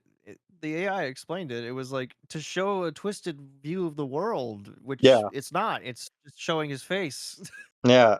Yeah, but even then, I feel like carrying a mirror around like that is not exactly good for the mirror because, No, it's what so if it hits stupid something, looking. smashes? It's stupid looking. True. But anyways, we'll see. Like, I think your version of Doctor Scream would be better, but I'm giving you again. This is a thought experiment because otherwise we would have done nothing on this episode. So this is better than nothing. Yeah. Hopefully, Fair enough. right. I know. But anyways, so let's get to the next part. So I asked the following thing. What kind of spawn scene would be used during the event, and who would be spawned out of it to scare the townspeople? Also, what kind of task would characters like Carly Beth, Lucy Del Rio, Dustin William, and as you mentioned, Lizzie Morris do during this Halloween event? And I only mentioned Lizzie Morris because it's like, well, you mentioned her, so might as well she part of this event now. Yep. Well, now And she's in Slappy, it now. apparently. Congratulations. Yeah, well, Slappy Don't is the forget Slappy. Slappy. Slappy's no, it's Slappy's hug. So I guess I don't know. I didn't put Slappy in there for some reason, so I'm sorry. Yeah, but it said that they need to get a hug from Slappy, which means that he has to do something, right? Okay, let me. Okay, how can Slappy be part of this update? What did they say here before? Oh, task. How can the Slappy's task be in this update? So I'll have this be doing this in the background while I continue on with what we got going on here for now.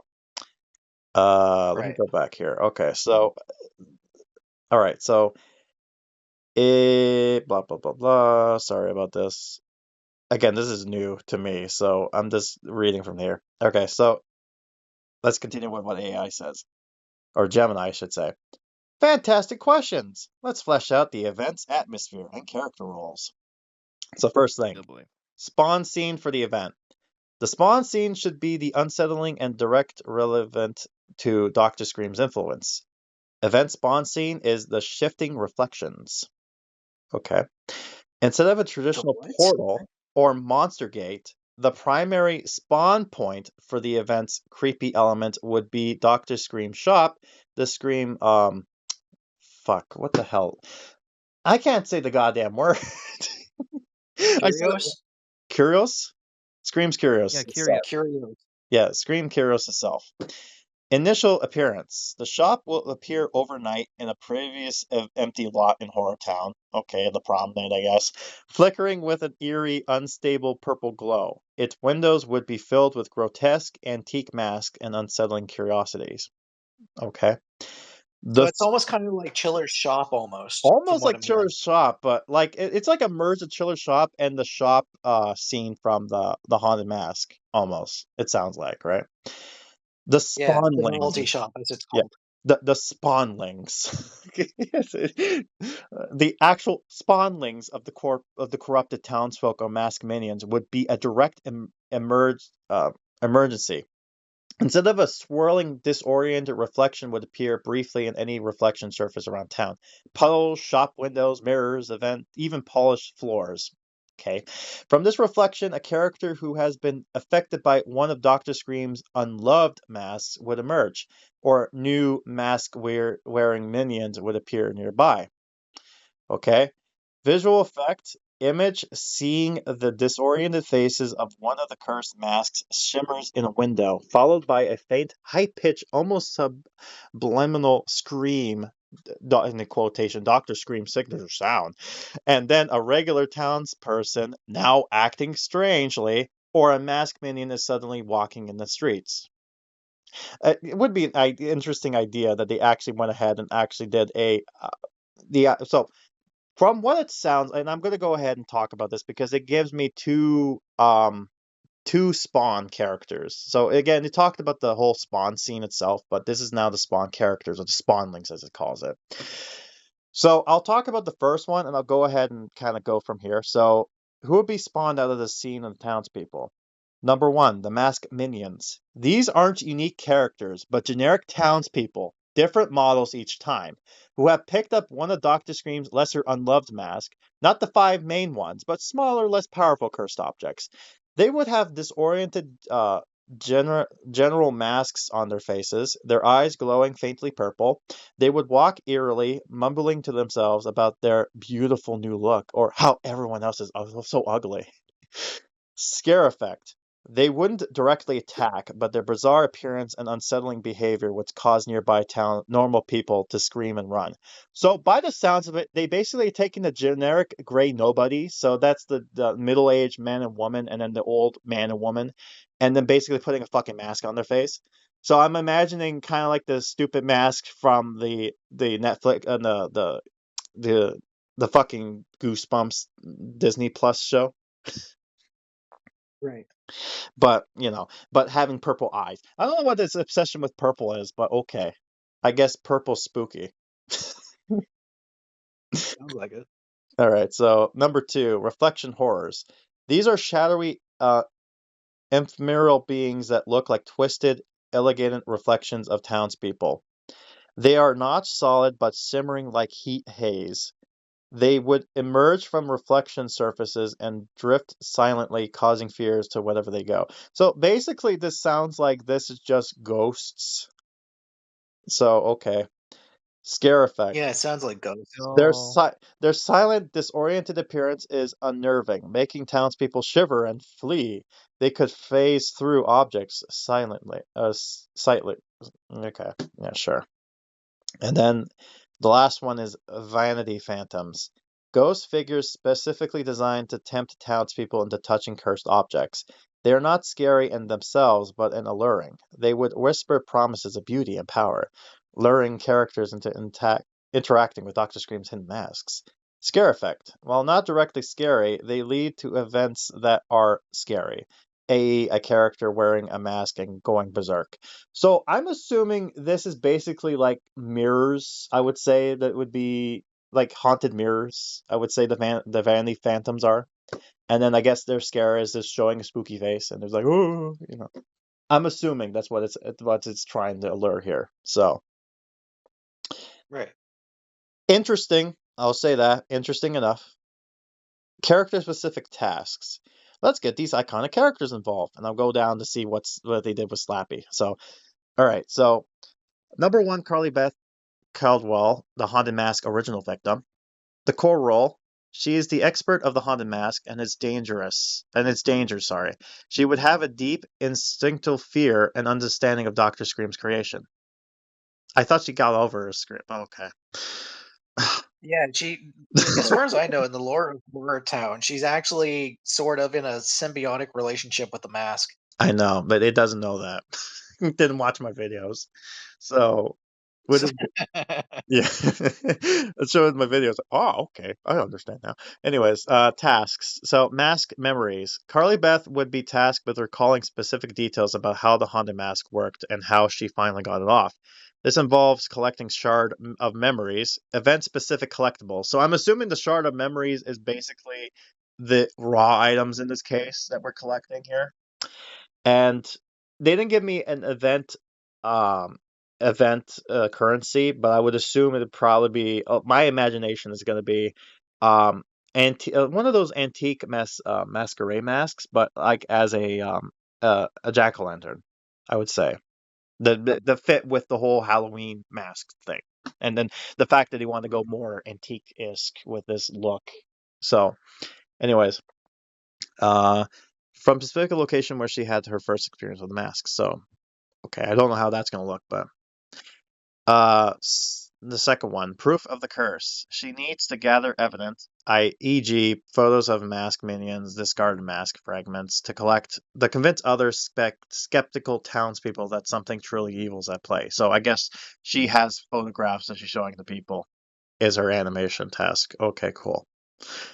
Mirror's true face. Carly Beth would need to use her unique experience to peer into cursed mirrors or reflection surfaces to reveal hidden dangers or locations of other masks. This might involve a minigame or timed interaction.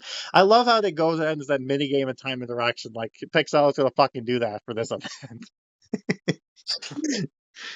Like they have too much money. They have too much problems as it is. They can't be evolved to make new fucking events concepts. But again, I'm just reading what AI told me. So, but it is it is interesting with what it's trying to pump out here. Like you can see, so this is what I'm talking about with it comes to the AI as an experiment because it gives you ideas and you can go, okay, you can base it off of actual human being things, and you kind of go, okay, I have an idea what we can do here, right? Based on the ideas. So again, if you were to use AI in this situation, you would take this idea and kind of go into more realistic route of, like, for example, um, the mirrors to your face thing. You can actually have it be something along the line of her interacting with an item, where she basically is like, And here's the weird thing too. It brings out the whole reflection thing, which I guess I get what they're trying to go with here, but it kind of comes off as the Let's Get Invisible included in this, or the Horrorland's obsession when it comes to mirrors. Like, I don't know what it is with R.L. Stine with Um, mirrors, but well, in the terms of Horrorland, the mirrors were supposed to be a gateway to yeah, a parallel dimension similar to Grey World called Panic yeah. Park. Which makes me wonder if this is said like this Dr. Scream fellow comes from the same place, because then it would make sense of why he's so obsessed with fucking mirrors. I feel like I would make like a better idea of how to pull off the whole story itself because reading through this, it doesn't they like the AI, I don't think knows a whole lot about the book itself because it mentions a woman by the name of Bella. Yeah. Well, Bella. And I don't think it was Bella. I think. Yeah. That's no, the book. Bella is the woman. Yeah. Again, it was giving. I don't think it knows anything about the book at all. I think it just knows generally ideas of like Goosebumps. Like I know what Goosebumps is, but as far as like the Five Mask of Doctor Screams, no one fucking reads that at all. Like that's not anyone's favorite book, so it's like it probably won't know anything because it's only taking information that it can find online via Google, right? Yeah, but even the story itself has the whole premise and everything on the Goosebumps wiki. Yeah, You think it's gonna take time to read the wiki? you would think. It's a But fucking AI. what do you think? It could be say it within milliseconds, but so last thing, Haunted Heart. She needs to find and comfort townspeople who have had close calls with the mask, reminding them of the importance of inner beauty and kindness to resist the mask influence, helping you gather tears of laughter or a hug from Slappy. So, like, this is so stupid. I don't like it.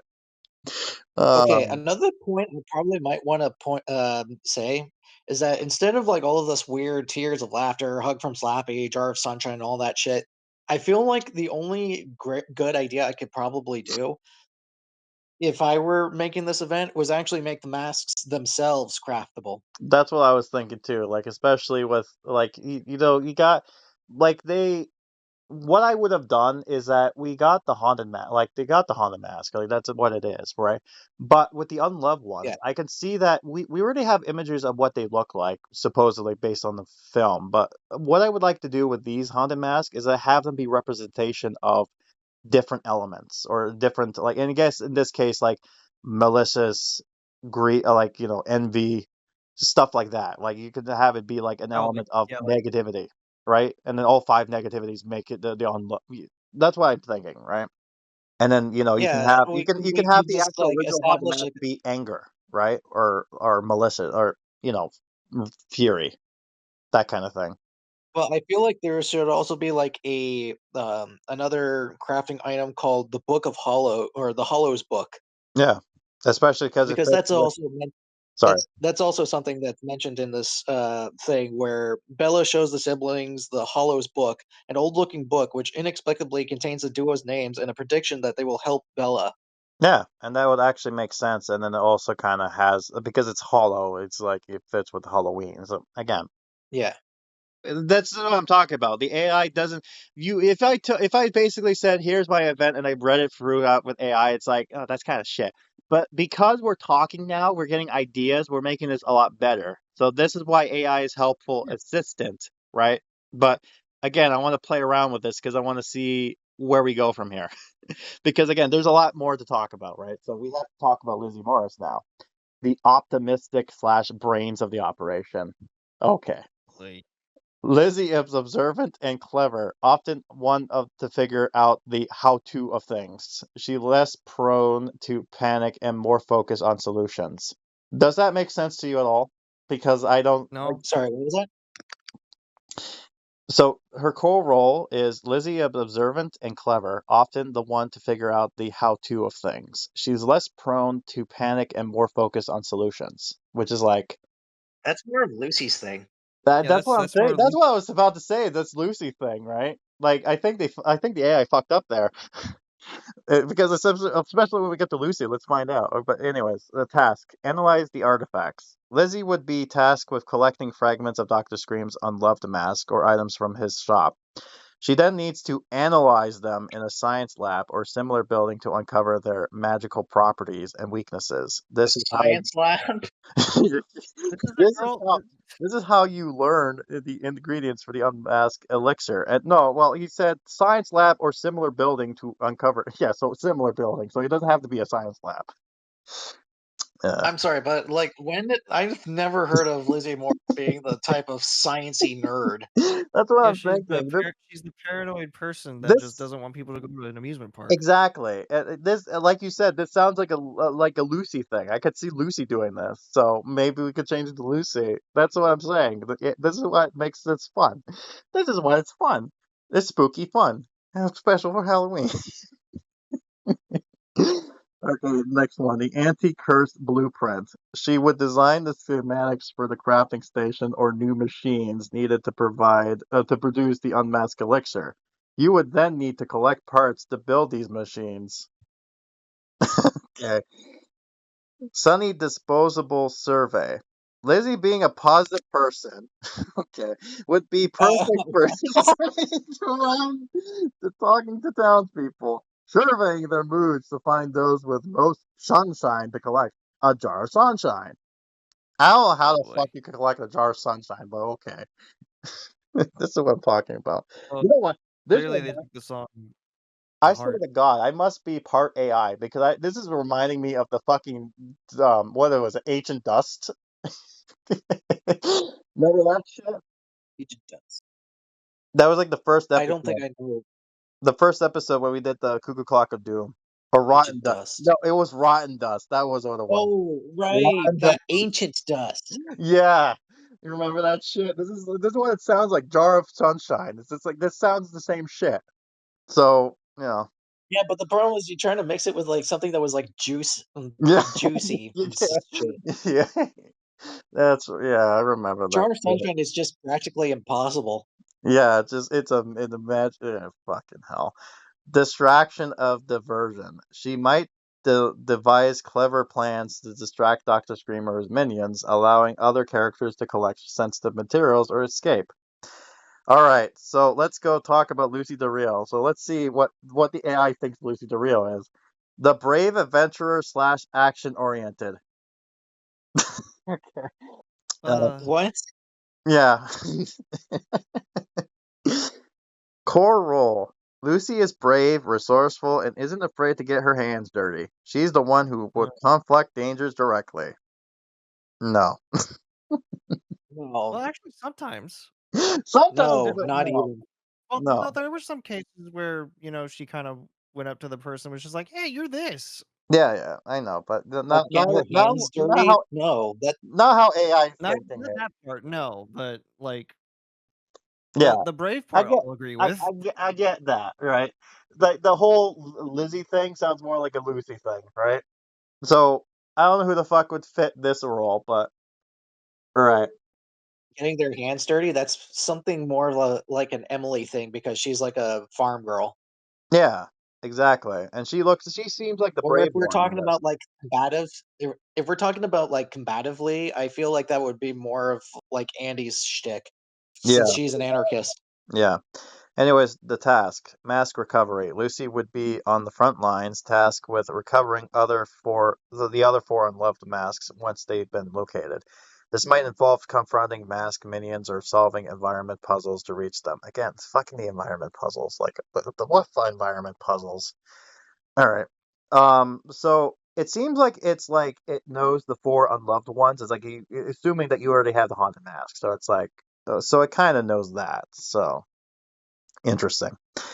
Minions containment. She would have tasks related to containment or containing or driving off the masked minions or reflection horrors that spawn around town, reducing their scare effect. That would have been an interesting idea to see actual like the spawn characters or like fucking tappables in the towns that you click on to try to defeat them or something. But Yeah, like how Magic Kingdoms does it. yeah, Magic Kingdoms is that, or Simpsons Tapped Out did that as well. But yeah, they didn't do that. Like that would have been great, having horrors or fucking whatever, wasted opportunity, or fucking chickens. You to click on chickens, but whatever. That's. I digress. Scout screams uh, curious.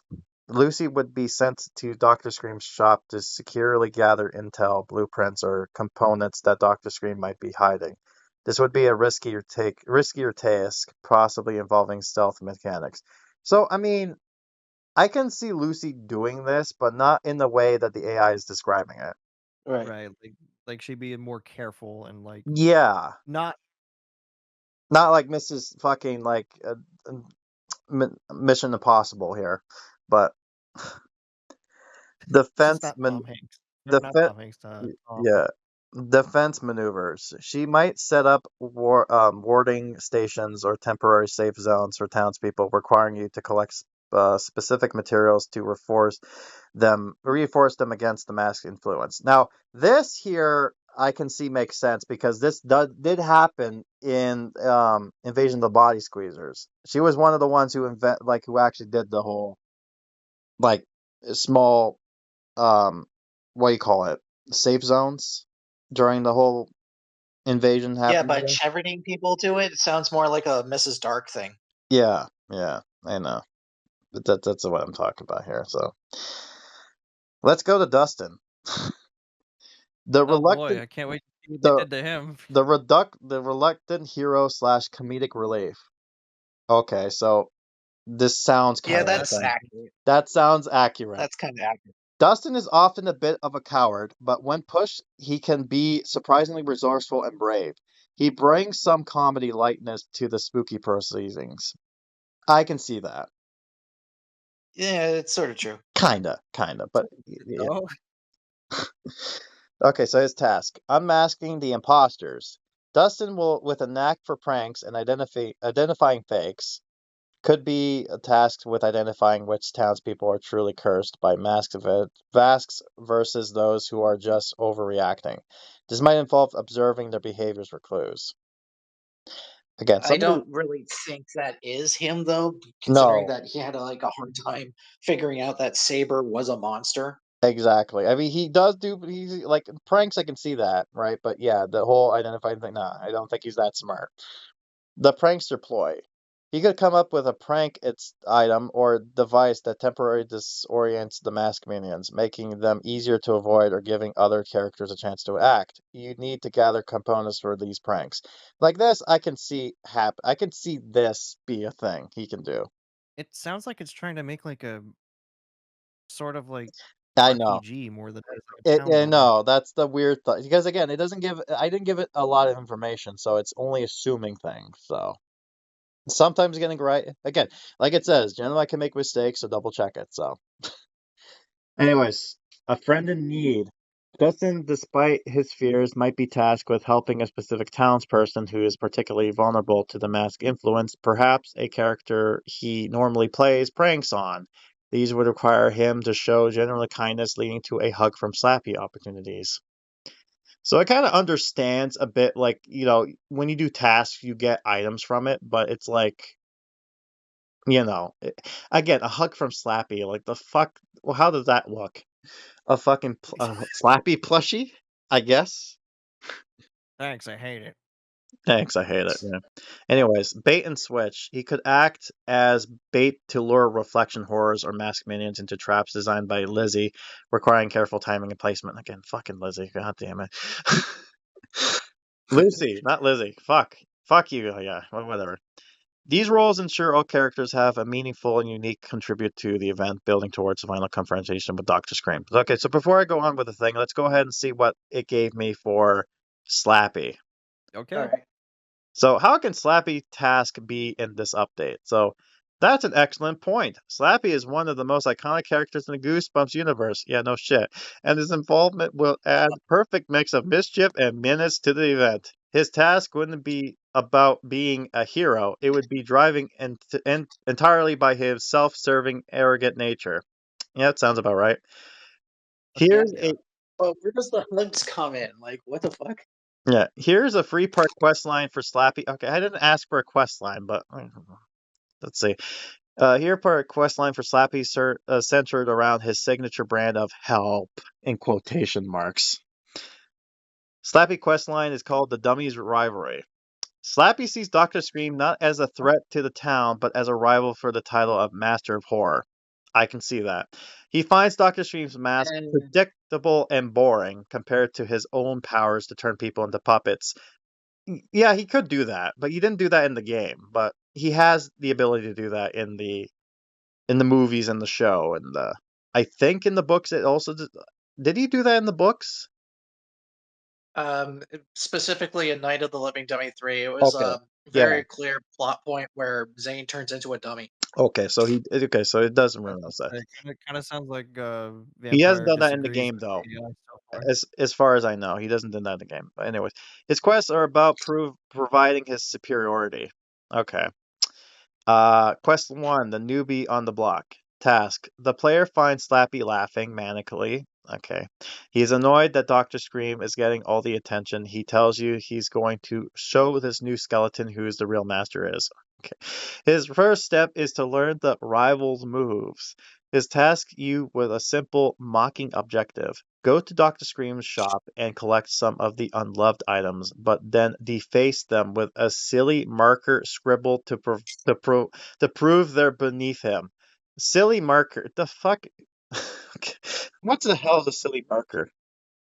Okay. You know, Yeah, silly. You know, Silly it's marker. googly eyes. You know. I would assume that I would assume the AI is trying to say that he wants silly faces with this marker on the That's what I'm unloved. thinking. Anyway, Slappy's dial.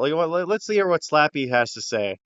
Look at this guy, screams Curios, the unloved. He's trying too hard, turning people into ugly-looking puppets with face frozen in a frown. My work is art, so do me a favor. Go over to his shop, grab some of his little trinkets, and improve them. Show them who the real puppet master is.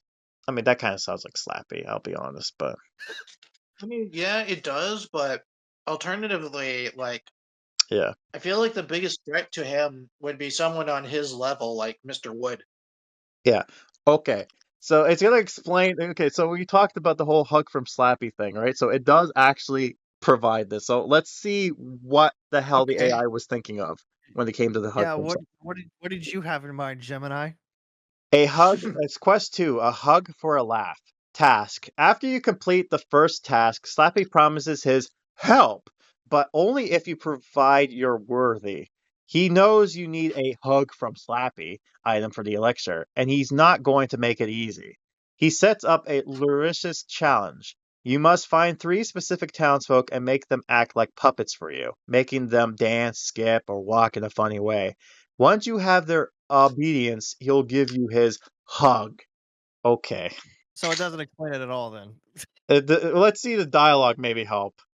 You want my special ingredient, the one that can only come from me? You have to earn it. I'm a busy guy, you know. My puppet army isn't going to build itself. So, for a hug, I need you to go out and find some new recruitments for me. Make them dance like they got strings. When you've earned it, come back and I'll give you your prize. Now, here's a question. What in the fuck does a hug from Slappy even look like in That's terms of what crafting? Yeah, I'm assuming a plushie. Yeah, that's what I'm talking about. Like looking like it's like fuck. I can ask, but I think we there's too much shit to talk about. So I can't imagine him giving you a plushie just like, "Oh, you thought I was actually going to give you a hug." nah, fuck Yeah, no, that. that's not my thing. Nah, I need Here, take Holly this Dolly plushie. dust Yeah, it has first. a good Give it me has a good Holly Dolly catchphrase. dust, and maybe I'll give you hugs. I need to be high on the shit. Right. Anyways, proof of sorry. So quest 3, proof of a proper curse. Task: you completed his ridiculous task and received the item. Now Slappy reveals his final real goal to unmask one of Dr. Scream's minions and then curse them into a dummy. This is his final act of a one-upmanship. You have to find a masked minion and use distraction items to provided by Slappy, like a loud clanking wind-up toy, to unmask them, then watch as Slappy attempts to turn them into a dummy. Okay. Okay, but what's the hug? Yeah. Slappy's dialogue. Listen up, puppet. That skeleton is all flash, no substance. His masks might be cursed, but my curse is forever. Go find one of his minions. I'll give you a little something to get their attention. And then, watch this. I'll show that hack what a real curse looks like. This town only has room for one evil dummy, and that's me. This It's not quest line even a not. dummy. Skeleton. Wait, Dr.Scream is a dummy now? And Oh, what about Mr. Wood? I guess he died. Mr. Wood in the He's background is like, what about irrelevant. He's irrelevant in this town. He doesn't acknowledge him. Fuck him. I thought I was your Damn. it's like Pete from Mickey from the recent like Mickey show. Yeah. What the heck was that? Yeah, exactly. This quest Or better yet, Christina's like, what the hell was that? This questline is not only integrate Slappy and his craft items, but also give him a clear character-driven motive that adds a fun and competitive subplot to the main narrative. Sure it does, say I. You sure it does, Gemini. You see it. You just say that to yourself.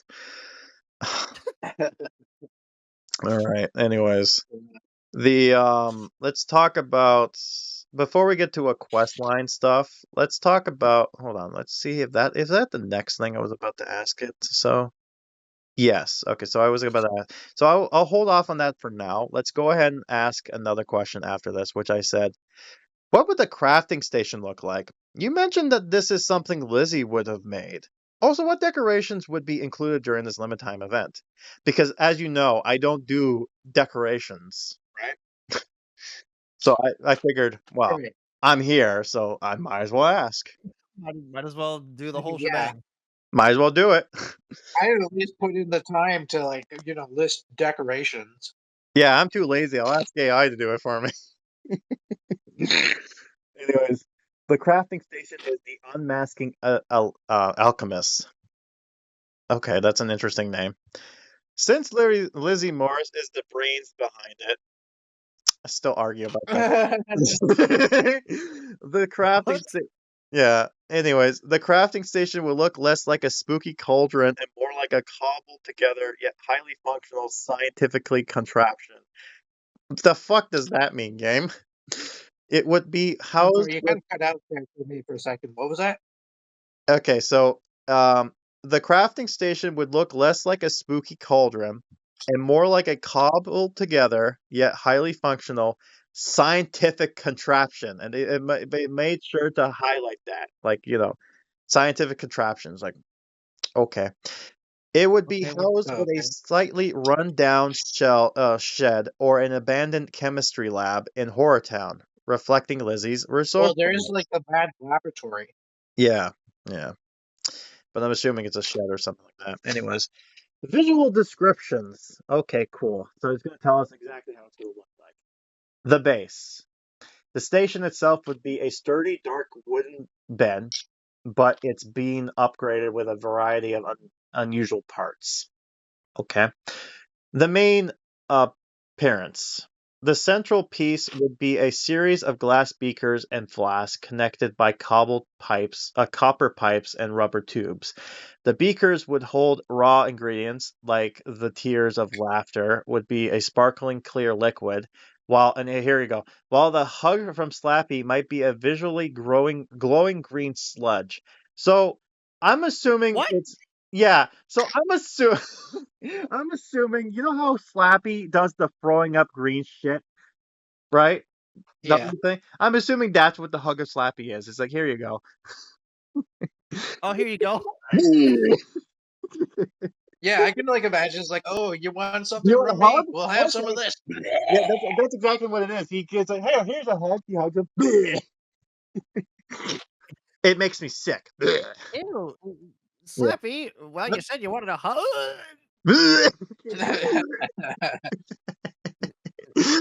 right, It's like so that it's makes like a sense now. It's whenever he fucking says that vomit. word. It's dummy vomit. Cool. All right. Don't Emergency comment. sources.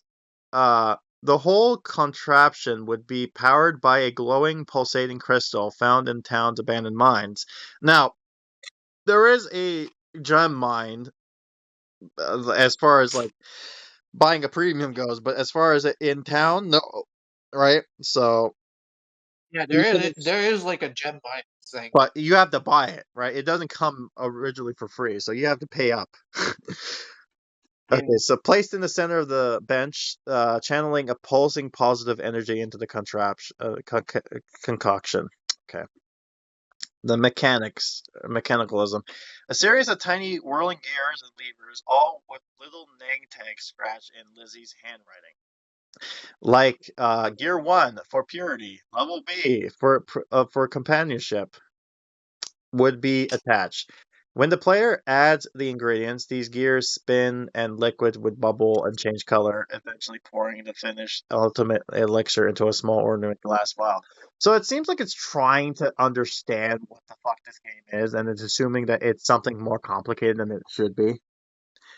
Again, Yeah, Yeah, right. again, it's I'm sounding a letting it lot less like I'm a letting it go downloader. wild because it's funny enough to see where this leads, right? But again, this is what I'm talking about. It's a helpful tool to kind of give you an idea to kind of like, you know how when you talk to somebody, it kind of helps you with your ideas and inspiration. AI is kind of like that. It kind of gives you some ideas and go, okay, I can do something. I can make something better than this, right? So that's partially what Right. I'm Like doing Yeah. with this. it's That's like why how I'm I thinking am. about It's this. like how me and Vampire work whenever I commission him.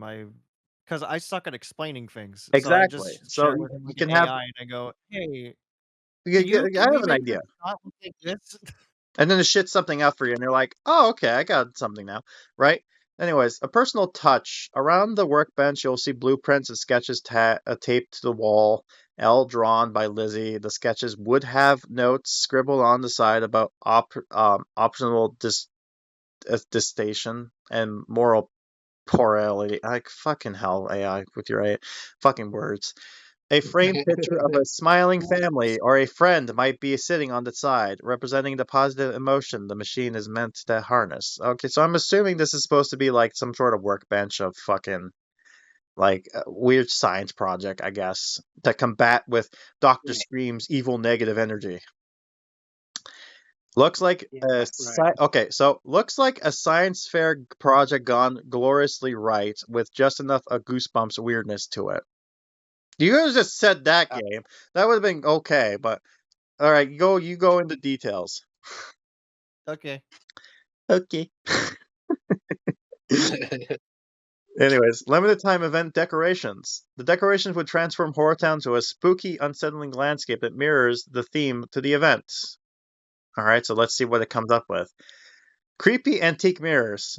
Scattered around town, you'll find old, tarnished mirrors leaned against the building or hanging from trees. Instead of reflecting the player's character, they would show a disoriented ghost face or shadowy mask-like figure, subtly moving and flickering.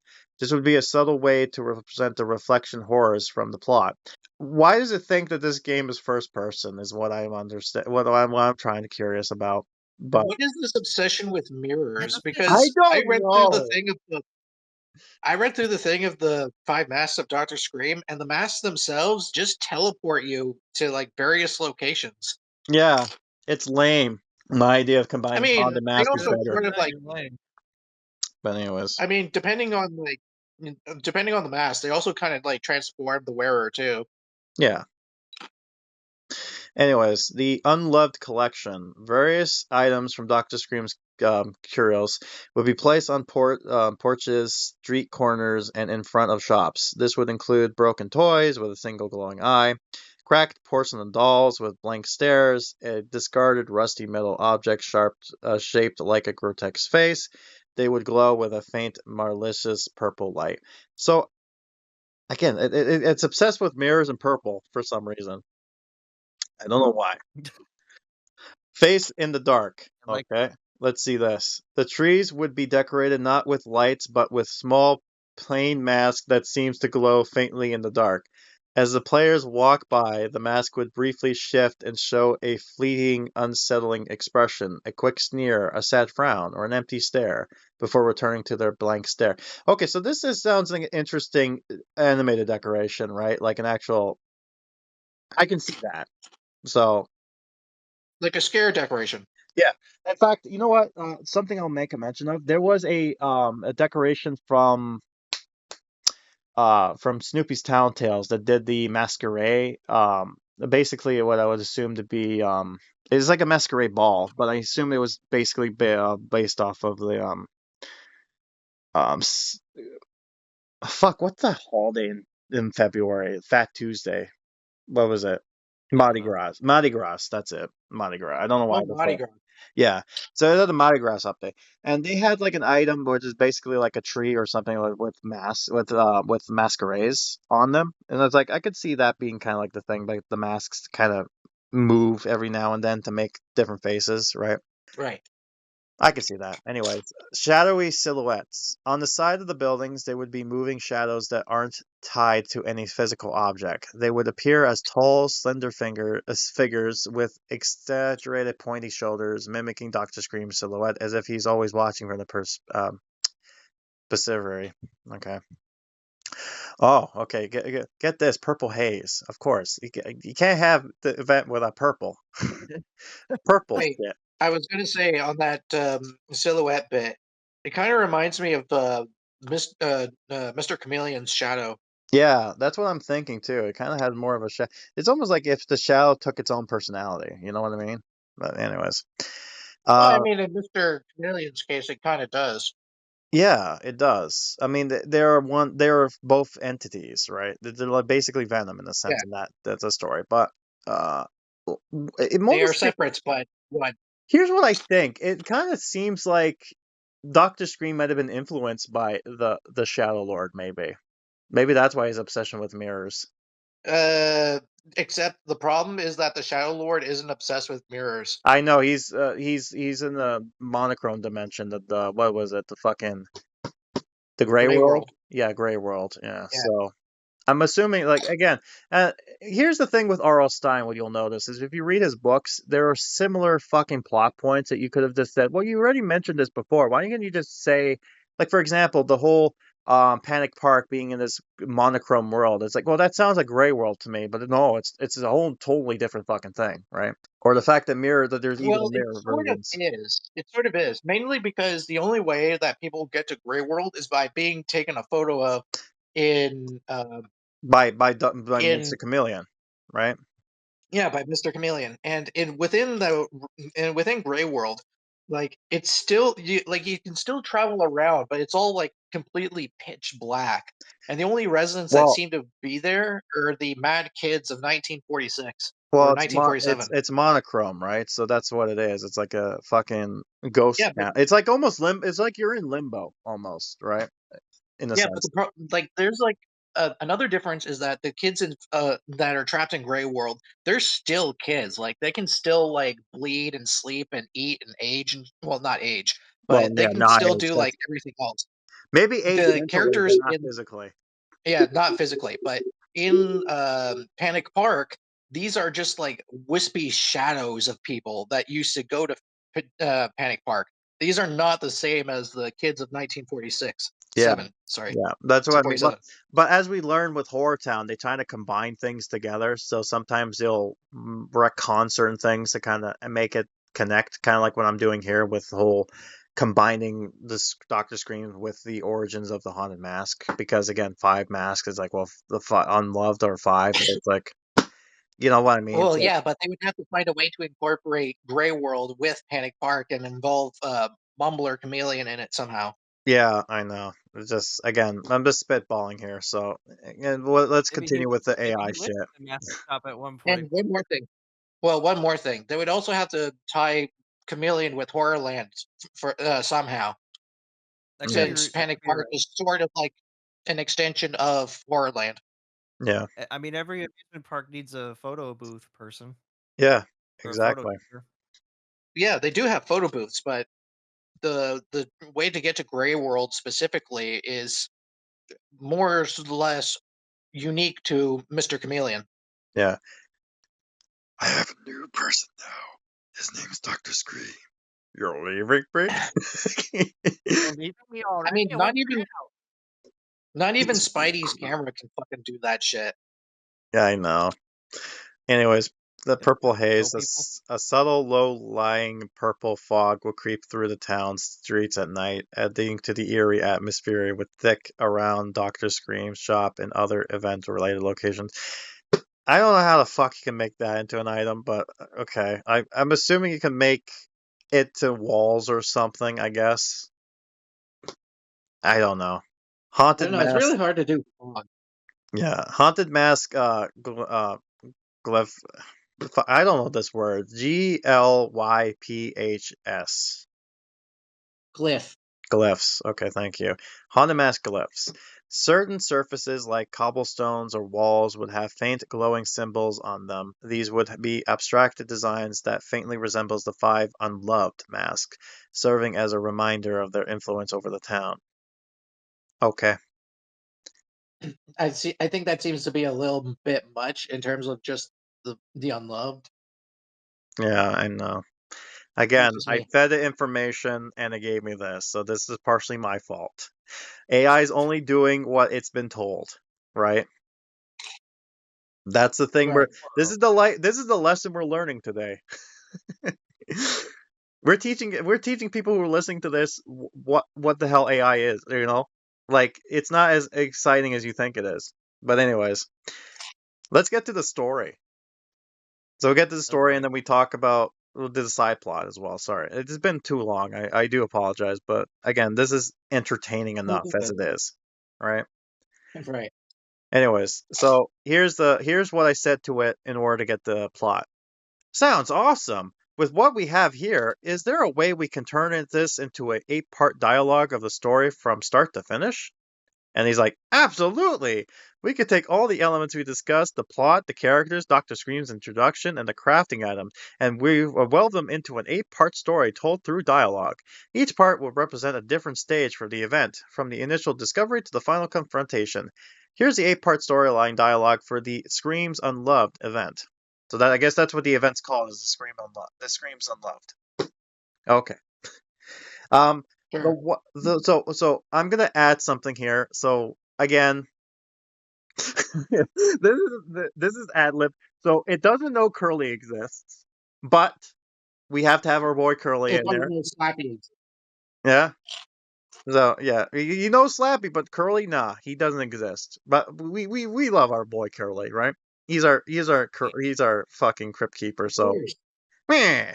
These are master of ceremonies. Like, Yes. how can we not have Goosebumps So without the cool dude? You know, let's the have '90s fun. dude. Let's have fun with this dialogue quest. So Curly comes in. He's just like, hello, player. It's Halloween time. I bet you're here for a spooky story. Well, let's see here. We could talk about. No, you already heard that. Oh, how about. No. I'll be honest, player. You've probably been hearing a lot of stories from me. You want something extra spooky. Well, lucky for you. For... Sorry. Unfortunately for you.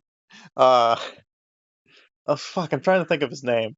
Um, Dr. Brownstein has invented a new computer AI. It's said that it can create any stories by entering certain prompts. Let's see if we can do something about that. Let's see here. Let's do masks, Okay. spooky. Uh, okay. So, slight interjection. Uh, The the introduction to the event itself was just exactly what I was thinking when Curly says that, today's story, I asked Dr. Bronstein to test his AI contraption to make a scary story for y'all, and this is exactly what it gave me. So bear with me as I read through so, this. so let's read the Scream's Unloved story. Let's see how well this turned out. All right, so quest. Okay, so this is gonna be stupid because it's only gonna do one. So we're gonna play along with this. Okay, so anyways, the first part is the new shop in town. The scene opens with Carly, Beth, and Dustin standing in front of the newly appearing Scream Curios shop. Dustin, whoa, check out this place. Scream Curios? I never seen it before. It just popped out overnight, right? Carly, Beth, it's creepy. The mask in the window. They feel wrong. The one with the stitched on smile. It gives me the shivers down my spine. It's too familiar. Then it comes to Dr. Scream. Appears in the doorway and his voice is dry, whispering hiss. Two new customers. Or rather, one old friend and a potential new one. Come in, come in. I have all sorts of treasures for you. Items that were never loved, only scorned. My beautiful, unloved masks. Mask number 15. Burger King foot mask number 15. What the Burger fuck? King foot lettuce. Imagine a Burger King foot. This is what it looks like. Mask number 15. Can I get the number 15, Teen. please? Yeah. Okay. Part 2. The first cursed mask. The player is talking to Lizzie Morris, who is examining a discarded unsettling mask. This is a Lucy thing, but okay, let's just fucking roll with what AI is doing. Again, this is part of the storyline. Curly is reading this as we go along. Okay. Curly's just Right, like, yeah, "Alright, we're because He's yeah, just Curly reading what was he's reading been to stay given, away okay? from him. Because he's no, doing something new. no, no. I feel like he'd be like, all right, we're gonna change that, change this, He can't do that. get He rid can Yeah, of only he has tell that. like the the AI. fucking red marker that He's like, he has like the fucking red Halloween, marker. haunted mask, new story with this. Okay, cool. I'll work with this. Right. Anyways, Lizzie. I can imagine like Curly is just like reading through the story first and just like takes out like a red marker and makes some corrections. The dialogue here. I want you to listen to this. Okay. So, Okay. Lizzie, I found this by the water fountain. It's made of some weird oily material. And look, the face on this is just mean. It's like it's sneering at everyone. I think it's one of the masks from that new shop. Lucy Del Rio walks over, looking worried. Yeah, and something's wrong with everyone. That guy over there, he's yelling at his lawn. No.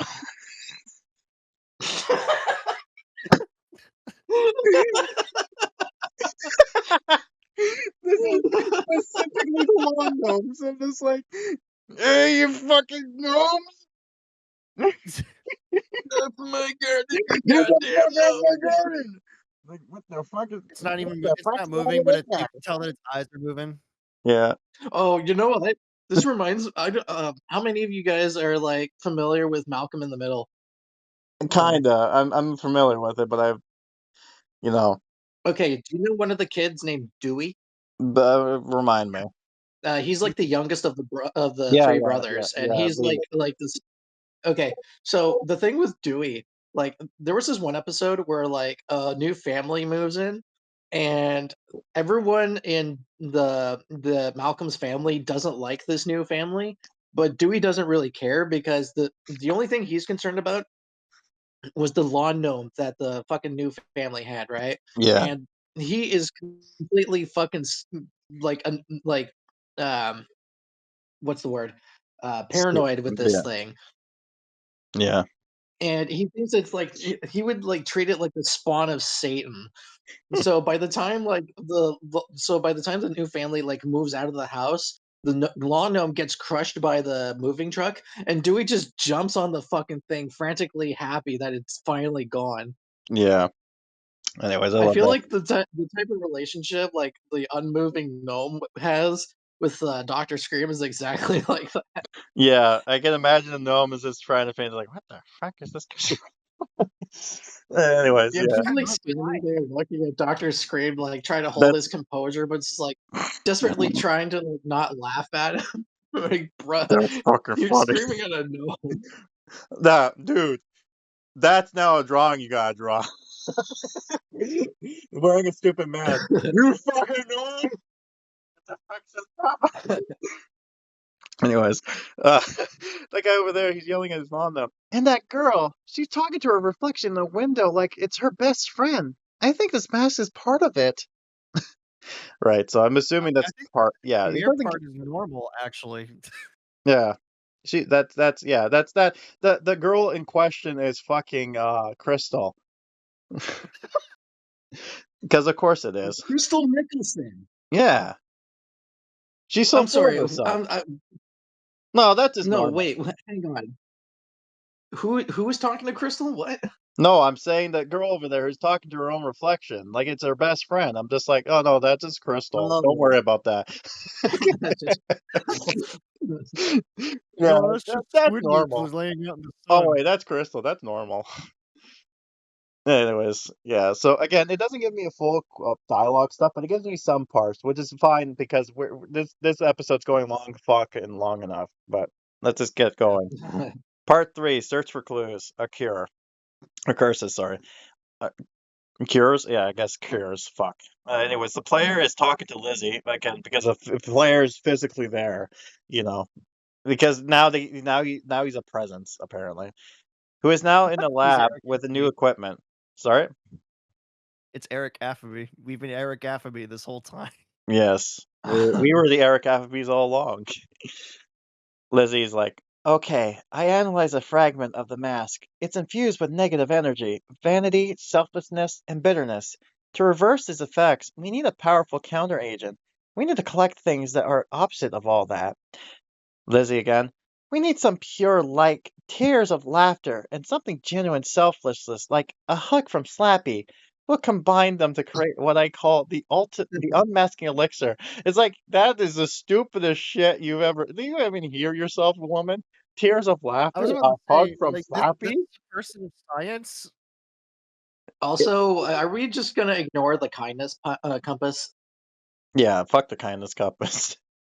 Yeah, we don't care about the kindness compass. Fuck, Fuck fuck it. that. It doesn't do its job. It just Apparently points at not. me. It's not Fuck even this. mentioned anymore. Anyways, uh, part 4, a strange request from a strange shopkeeper. The player approaches Dr.Scream in his shop. Okay, fine, cool. Anyways, Dr. Okay. Scream. You've been busy, I see. My little experiments are working splendidly. The whole town is starting to see the true beauty of my work. But I have a favor. I need you to go out and collect some things for me. Some unloved items. A broken toy here, a cracked mirror there. It will help my collection. And it says the player can choose to help him, which reveals more of his plot, while secretly continuing their own quest. Collection of what? Like fucked up childhood? Yeah, but broken toy Apparently, here, a cracked despite the mirror fact there. that it's So supposed to basically, be like, bad luck or evil energy, I guess. So anything negative. Uh, fucking bloody bed sheet that was murdered on. Yeah, bring that shit in. That's a positive negative how about energy. Slappy? How about Slappy himself? He's full of that shit. He's Yeah, but chock full of it. yeah, but problem is Slappy's sentient, so it's not gonna work. He's like, nah, fuck you. No, he's still an animate puppet that still does like evil magic and shit. Like he still technically counts. Yeah, but The do you actual think Lizzie he's gonna? Borden How house? are you Yeah, gonna bring it pull and in. get him in there? That's what I question. He's like he's a fucking Let's dog. stuff him in a bag. Drag him. Yeah, but as we learn, Swag he him can just against the tree, why don't we? yeah. Anyways, part 5: discovering the other masks. The player talks to Carly Beth, who is pointing towards a dark alley. Okay, cool. Just a random dark alley there. Carly Beth. This is where I last saw someone wearing one of the unloved masks. I saw it shifting and changing. It's like they're alive. They're not just objects. They're part of him. I can feel it. There are more of them out there. 4 more, I think. You should know this, girl. You stole one of them. We have to find And then Your you whole, like, your whole premise was was that. yeah, and then you became like symbiotic with it too. yeah, so you go part yeah, you become best friends apparently. Anyway, Carly Beth. We have to find them, or the whole town will be taken over. One is by the old cemetery, the other's nearby the carnival. Be careful. Don't touch them. It's almost like I'm just imagining.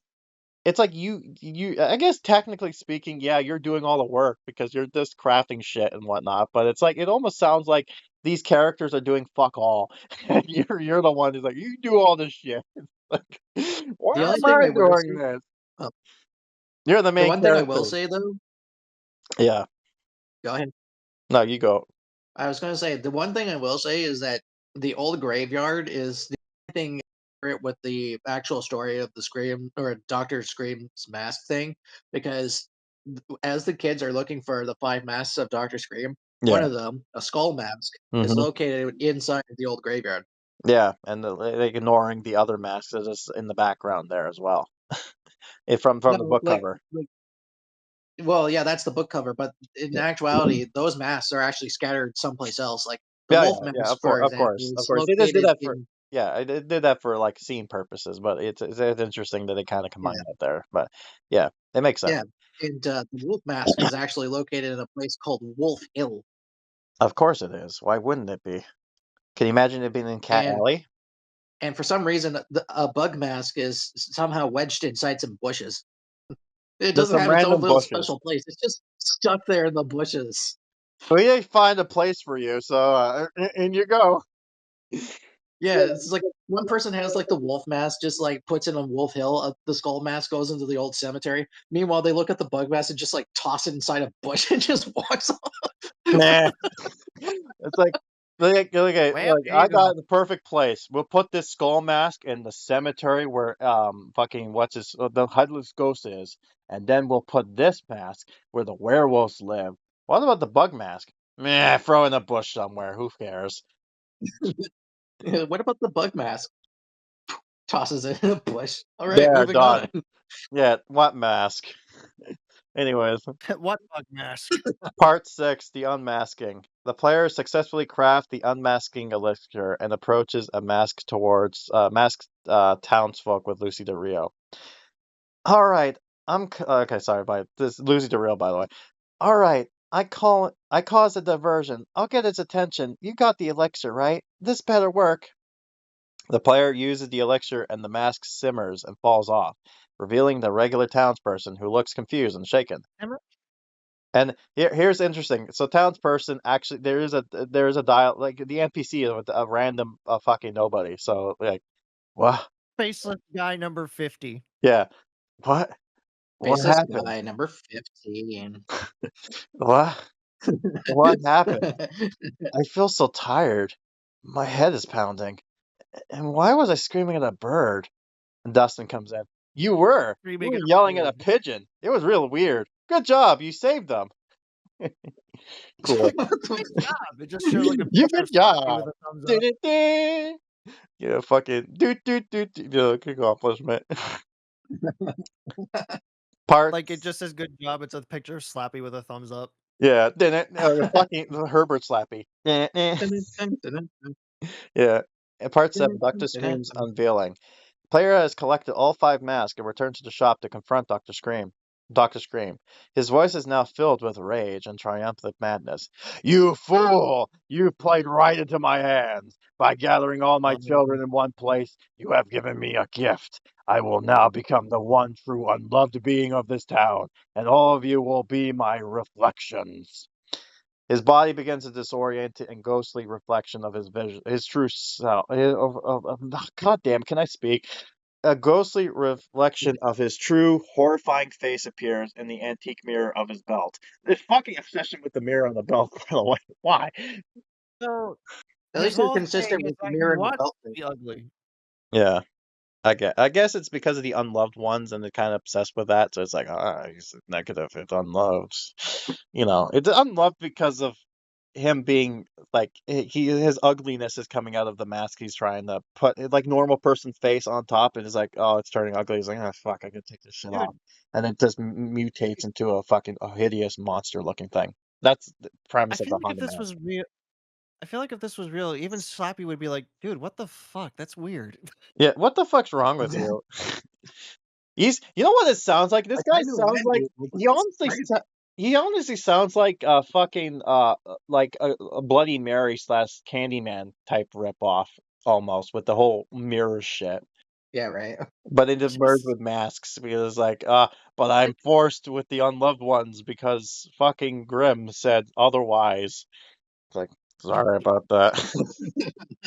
I'm just imagining like again, it's another scenario where this is all happening in the view of other townspeople, by the way, and Slappy walks by, hears him like shout like, "Yes, I will be the most unloved person ever," and he just walks back to Curly and just goes, "Dude, you wouldn't believe the shit I just heard on the way over."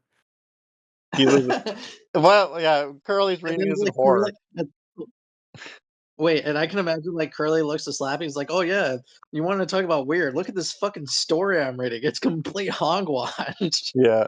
Anyways, so we're getting there. So we're at the final part now. The final scream.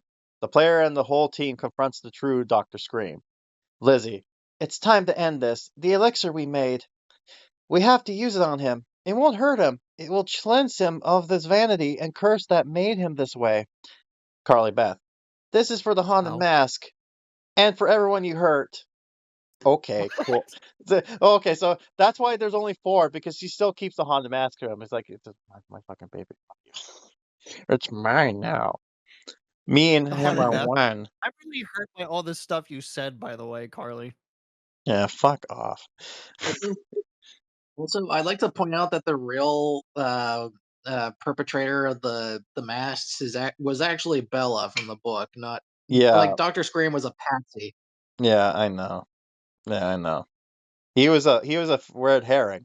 It's like, but your name's on the book. Yeah, but I didn't do anything.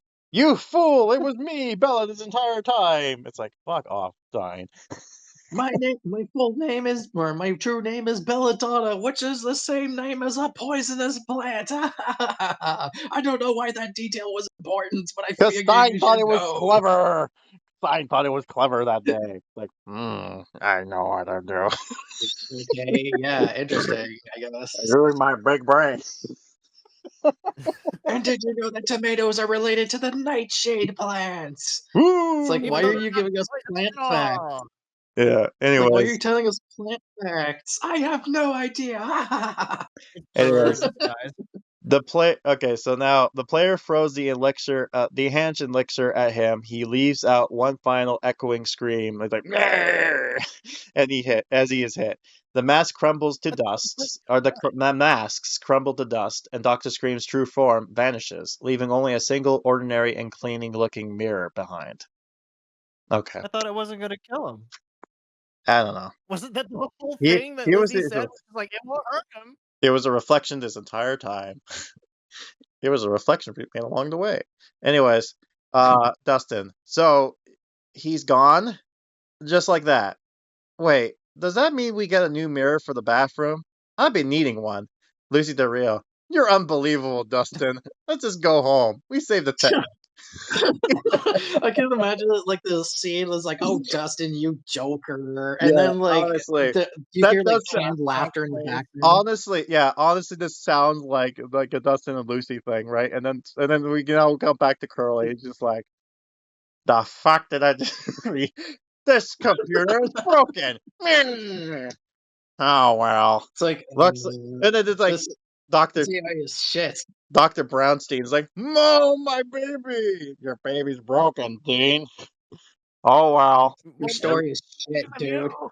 Oh well. Maybe you should stick to evil squid monsters and not write shitty stories." Oh well. That was fun while it lasted.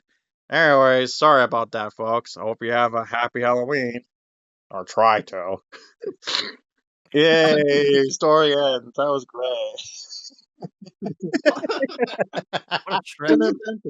Well, before we have, but yeah. Anyways, that was the quest line. What would you think of that? It was fucking stupid. Oh, but wait, we're not done yet. We still have Dr. Scream to look at. Oh, Okay. All right, so this is the prompt I asked. What house would Dr. Scream come with when summoned into town? Could we do a 5-part quest line with him? And he's like, Dr. Scream's house, the Scream Curios.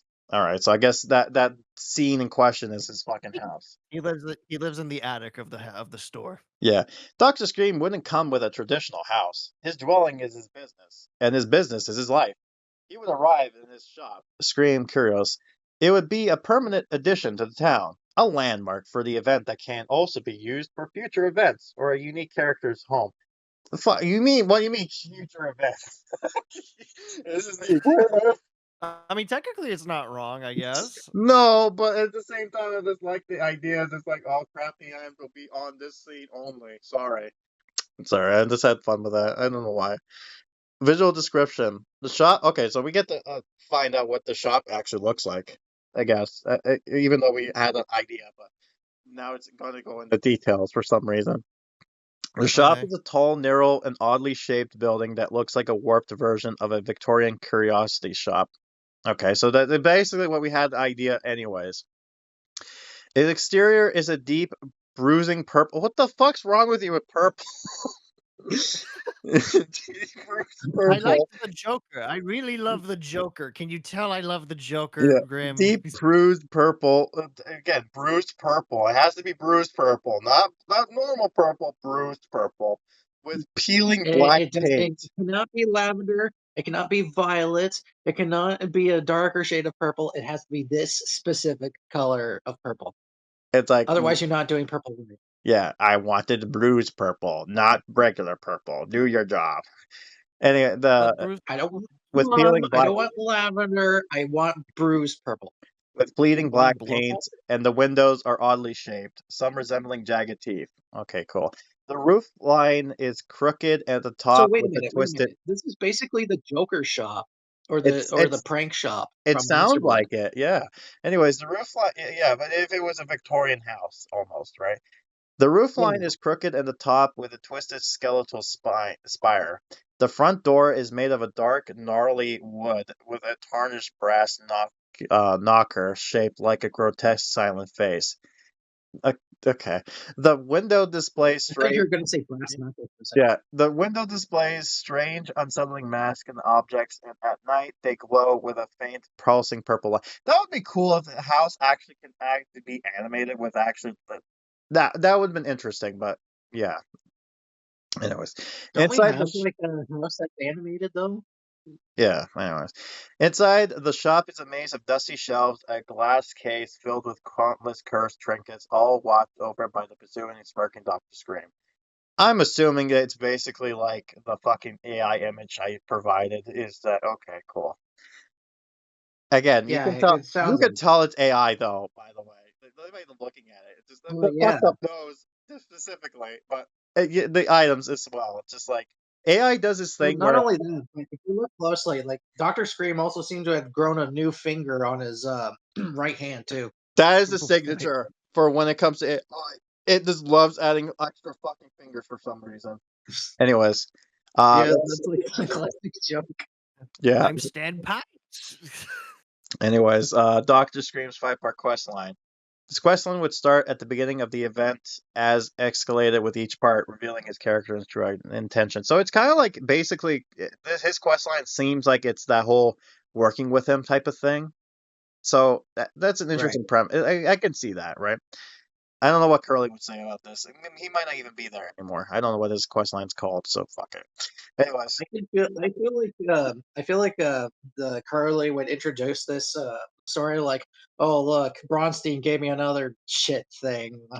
Like oh I might as well no, just read it. So I have nothing else to do. oh no, No, that horrible AI character is alive in the fucking streets. Great. Now we have to deal with him. no, even better. Like when he hit it, it printed out like a final page. That he was just like, "Oh God, Ah, no!" great. Now I gotta And finish it's this gone. shit. All right. It's like Anyways, it seems like a page was missing from the manuscript. Oh, fine, I'll read it. fine. Anyways, quest 1, a little favor, friend. Task. Dr. Scream tasks you with finding and bringing him several unloved items scattered around town, which we've already established. These could be broken toy soldiers, a cracked teacup, a discarded stained doll. The task seems simple and harmless on the surface. Okay, so his dialogue. Ah, you have a knack for finding things that are discarded. Bring me these things, will you? They are beautiful in their lack of purpose. My collection requires more trinkets of this nature. A small favor for a friend. Don't worry, they won't bite. Not hard. I mean, that's kind of creepy, but okay. I don't know what his obsession is. I'm like fucking. You know what it is? It's like I'm like God, what is his name? Dude, I'm like Jonathan Schiller, but except for cool items, I'm like, I want broken shit. Give me all the broken garbage. The brokener, the It's better. like, yeah, sure, okay. Ah, Like, yeah, this sure, item okay, is and just full like of walk in evil. the Seder shop. Ah, this item is full of evil. Give it here. Like he goes to fucking Shader's shop, and he's just like, hey, like welcome to the pawn shop. What do you want? It's like, my God, the amount of shit. It's beautiful. Yeah, and then like Okay. Seder is just like all uncomfortable about it, like, Okay. yeah, you good? Are you gonna He buy starts like packing up. something or I'll take this. Hey, you're supposed to buy that. Fuck off. He just walks away with it. Hey, what Oh the no, fuck? it's like I'll take this. It's like, okay, that's gonna be this much. And Oh no, you I just said walk, I'm gonna take it. I didn't say I was gonna pay for it. And you just What? walk off. Okay, cool. All right, that'll be 50. That'll be You should have 500 coins, and you're gone. Great.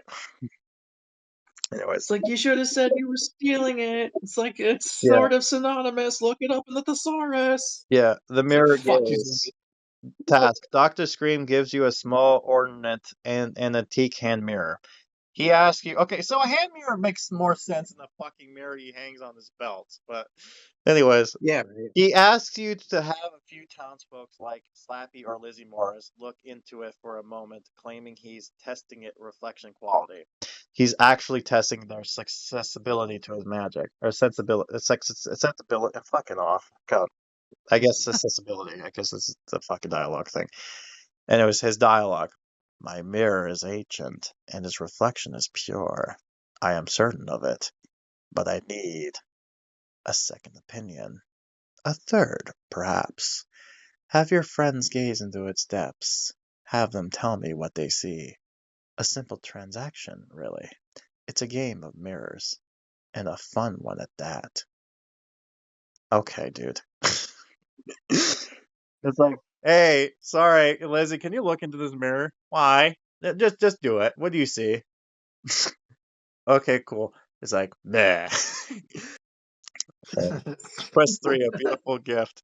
Task. Dr. Screams reveals a new, beautiful, and harmless looking mask in his shop. He offers it to you as a reward for all your help, insisting that it is the most beautiful of his unloved creations. He wants you to try it on and tell you how much more powerful you will become if you do. This is a moral choice. Accepting the mask will likely lead to a bad ending in the event, while refusing it drives the plot forward. Can you imagine if that like was the case? It's just like, what's yeah, I want the bad ending. what's funny is that it says it's We lost meanwhile it. it's probably like this grotesque looking fucking thing ever. Yeah. Look at this mask. Like, Look at oh, are we this. going by Horrorland standards of beauty? Like, I don't Yeah. get the beauty in this thing. Yeah. And it was his dialogue. You've been a great help, so I will reward you. Take this mask. It is perfect, flawed, and absolutely beautiful. Don't you see? Flawed. Yeah. Flawed. Flawed, like flawed. No, I know that. It's It's like, just, okay, it's perfect and beautiful. flawed. It's Absolutely flawed. Like beautiful. out of The all the fuck's things wrong with you? out of all the adjectives you could possibly give it, you went with flawed. Yeah, anyways, don't you see? The haunted mask was just an ugly cousin. This is perfection. Put it on. Let me show you what you're truly capable of. Anyways, by the way, Okay. the haunted, he calls it the haunted mask. I get it. That's what it's called. Like we call it that, but it doesn't have a name. So it's like this mask particularly. It's the haunted mask. This one mask specifically. The other four, fuck it. This one's more special. This fucking mask is fugly compared to all this one. This one's the best one. Try it for free. Go on, do it. do it. Do Go it. on, do it. I want to know how it feels on your soft, moist skin. Yes, try it. Anyways, quest 4, the unloved turn. Task. After you refuse the mask, Dr. Scream's demeanor change. He no longer sees you as a friend, as he ever did, but a traitor. His true color shows. He tasks you with convincing a townfolk you care about to put on the mask. He gives you a different, cursed mask and tells you to use it on a specific character, knowing that you will try to save them. The quest object is a trick. The real objection is to save your friend from his trap. Okay, cool. Dr. Scream's code dialogue. So you refuse my gift? Very well. I see the kind of person you are. Your values friendship over power. How pathetic. I have a new mask for you. Take it and go find your dear friend. I want you to have them to try it on. Show me the face of true loyalty. Or watch your face twist into one of my unloved creations. Again, why would you do this willingly? Is my question. It's just like, yeah, sure, dude, I'll do that. Throw it in the Yeah, garbage. sure, I'll do that. Yeah. Just like takes Anyways, that's stupid. It's like, last quest, the Scream's reflection. The quest starts with a panic warning from Lizzie or Carly Beth that Dr. Scream's true plan is about to begin. You have to rush to Scream's Curios to confront him before he can unleash his power on the entire town. This quest leads directly to the final boss fight of the event. Cool, there's a final boss? I didn't know that. Jesus, what? Damn, they fucking are upgrading this fucking bitch. Got boss battles now. In a fucking mobile game about a town builder? What? Hell yeah. Yeah, anyways, that would be fucking. I'll be on. I'm gonna say this though. That would be fucking cool if that was the case, but nah, can't have fun. I could feel like as soon as he brings up like the mention, I feel like if Curly brings up the mention of like a boss battle, like fucking Mark and Rachel just poke their heads out of nowhere trying to figure out what's going on. Yeah. Anyways, the last thing, Dr. Scream's dialogue. Ah, you've returned for my grand finale. I have all my children, all my unloved mass gathered, and soon this town will be mine. The entire world will be my reflection, filled with the beauty, ugliness that lies beneath every face. You cannot stop me. You are just a child. I am a Scream, and you are just a whimper. Now, watch me become what I am meant to be. Okay, so the whole tosses a elixir in his yeah, face. boss music. Dun, dun, dun, No, it's just like, you can't stop me. Oh my eyes! yeah. Anyways, the whole this line here, the filthy with beautiful ugliness that lies beneath every face. It's like that's kind of close to the actual shopkeeper thing with the whole like the whole unloved mask origins. It's like that's kind of like what happened there. So again, I see what Gemini was doing, but at the same time, it's like okay. Anyways, that's all it is. And I said, thank you so much, Gemini, for your help. And he's like, you're very welcome. I'm glad I could help you bring your Goosebumps HorrorTown event content to life. It was a lot of fun creating the plot, characters, and quests with you. If you have any more ideas you need help with and future projects, don't hesitate to ask. So yeah, that's what happens if you use AI to do everything for you. Now, what's your thought? I'll say my piece after this, but I want to see what you guys' thoughts after all that shit. Well, it's definitely something I've never seen in a fucking Goosebumps Horror Town event. Exactly. boy. Yeah. Oh, Jesus Christ. Yeah. But again, The there's only thing some that kind of moments. like throws me off is the whole crafting situation. Yeah, I know that was so fucking retarded. Honestly. Oh, I'm The fact sorry. I said a bad word. Oh, can't say that. I'm sorry. It's that stupid. There you go. Target. Stupid. It's very the stupid. Not. the fact that Well, apparently stupid is also offensive. Ah. It's offensive to the uneducated. Well, that's retarded. Exactly right. Anyways, so the yeah. So, anyways, Alistair, were you saying something? I was just gonna say, like, the fact that I'm still on the hug being slime.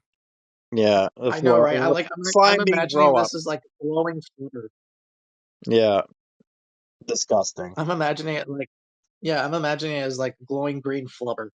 That's exactly what I think it was. It's just like a hug from Slappy. Yeah, It basically right. results in him throwing up, and it's like that's the resin we need. We need your throw up, but we need to throw up specifically when Yeah, you hug people, not throw up normally. It has to be yeah, particularly from a hug. We need positive energy. yeah, You see, it's yeah. like fucking Janet. It takes the form of Okay, we flubber. need positive energy here. I, Okay, we need to solve the problems. We We I mean, need need I know like I positive exposure. vibes. We don't need like negativity Be here. ruining our Okay, flow. we need to You stop know? Dr. Scream. Okay, so here's my whole thing for this event thing. I can see potential in some aspects of this thing. I can see where it was trying to go with this. I think the mirror thing was a little too obsessive, as well as the purple haze. I get, they were trying to be spooky, Oh right? yeah. But I can see where they were trying to go with this, and I can see a potential of like I can see an idea here. And this is my overall life lesson to people when it comes to AI. This is what it's meant for. It's meant for not a replacement of just copy and pasting it into the fucking field, but it's used as a tool to assist you with your idea so that you can take this and think better things, right? And this is what it's used for. So I can take some of the ideas from here and make it better. Like the whole crafting shit, like I'll get rid of that garbage. Like I could do something better as far as like I get it, positive energy, sure. You could do something easy, but then also like what Vampire said, why not incorporate the masks in there? Or maybe as something revolving like a positive mask, like an opposite to the unloved. Maybe they'll love the mask, right? Why about that? That'd be kind of cool. But Well, I mean, since you like insisted on challenging me to this, or having me get challenged to this little thing, I feel like I would probably have like a whole like different aspect of the five screams of god damn it, the five masks of Dr. Scream a lot more eloquently than what the AI provides. yeah, of course. All right, but again, it's just generic because as you read, I only gave it certain prompts as I read to you. So basically, that's what it spits out. To kind of give you a I higher, know, but the more detail I I feel would, like we're going to probably. I feel like we're also probably going to need a part two for this at some point. maybe, yeah, we could probably do that if we want. Like it once I get a Yeah, good the thing brought, maybe I can do that for next year, maybe if I feel like it. But I yeah, do like the idea of it though. My favorite moment though was the fucking guy yelling at a lawn gnome for no reason. yeah. I actually written some of the things down. Like Dr. Scream yells at a lawn gnome, where the gnome just stands there motionless, Like thinking to like they think thought bubbles. Like what the fuck's wrong with this guy? Yeah, hiding. And then I have one for hiding the masks of Dr. Scream, hiding yeah, the wolf mask in Wolf Hill, the skeleton mask in the cemetery, and carelessly tosses the bug mask in the bush. yeah. That one's my favorite. Yeah. Again, I do like the idea of like the spawn scene being like actual residents wearing masks as a way like that kind of you can see that be an actual spawn scene character like possessed townspeople because those are fucking nobodies anyway. So it's like I can see that. I can also see like Yeah, probably ghostly I guess what I think is like masks themselves. I don't know it there are some ideas there. Others I would say I wouldn't want to go with, but I do like Doctor Scream idea as a character, but again, I think it was too obsessed with one particular thing, and then it just kind of led on to that, and I'm just like, okay. I do like the idea though that this guy is a negative enforcement, like he likes negative energy. That's like his whole power shit.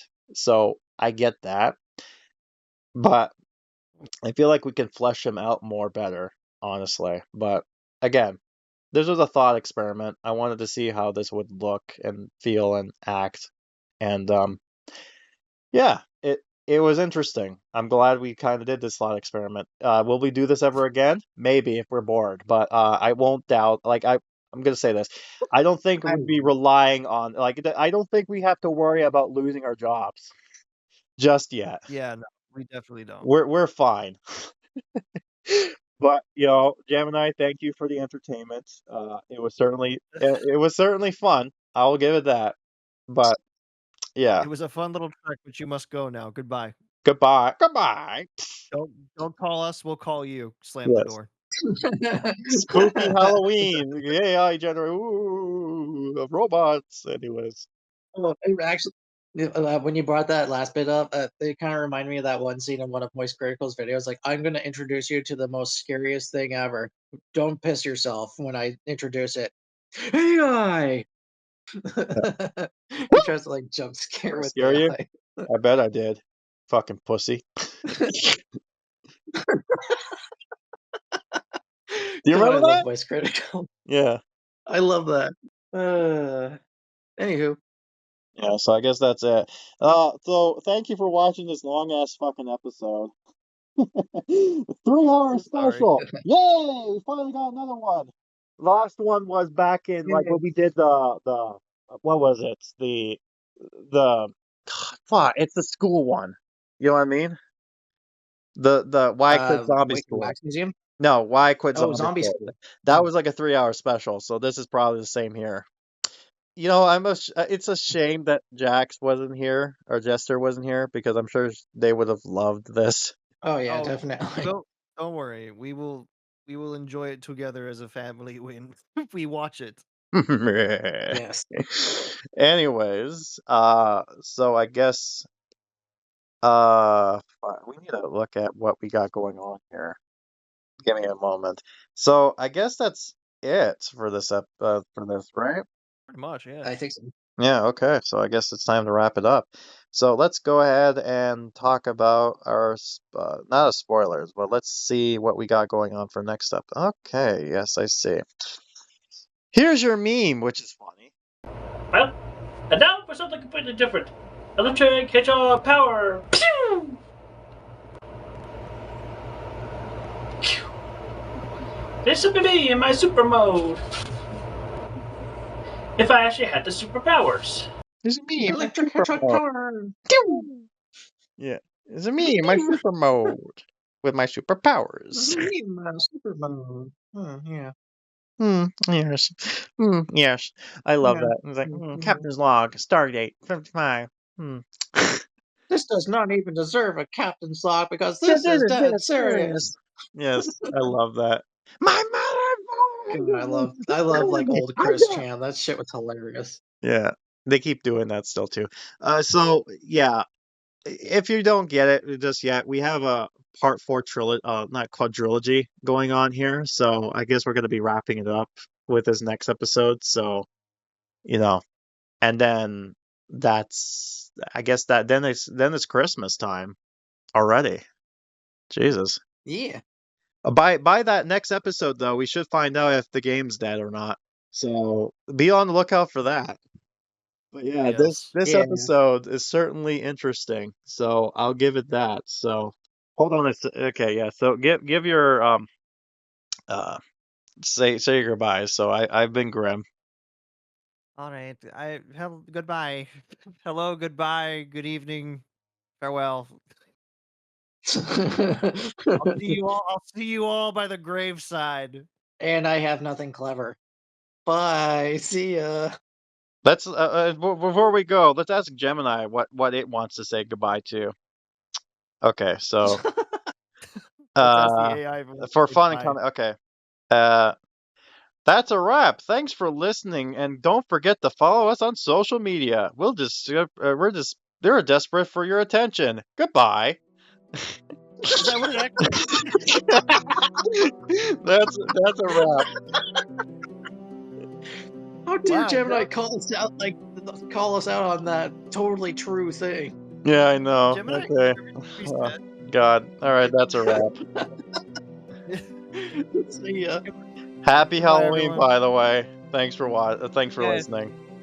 Get many treats, or you will die.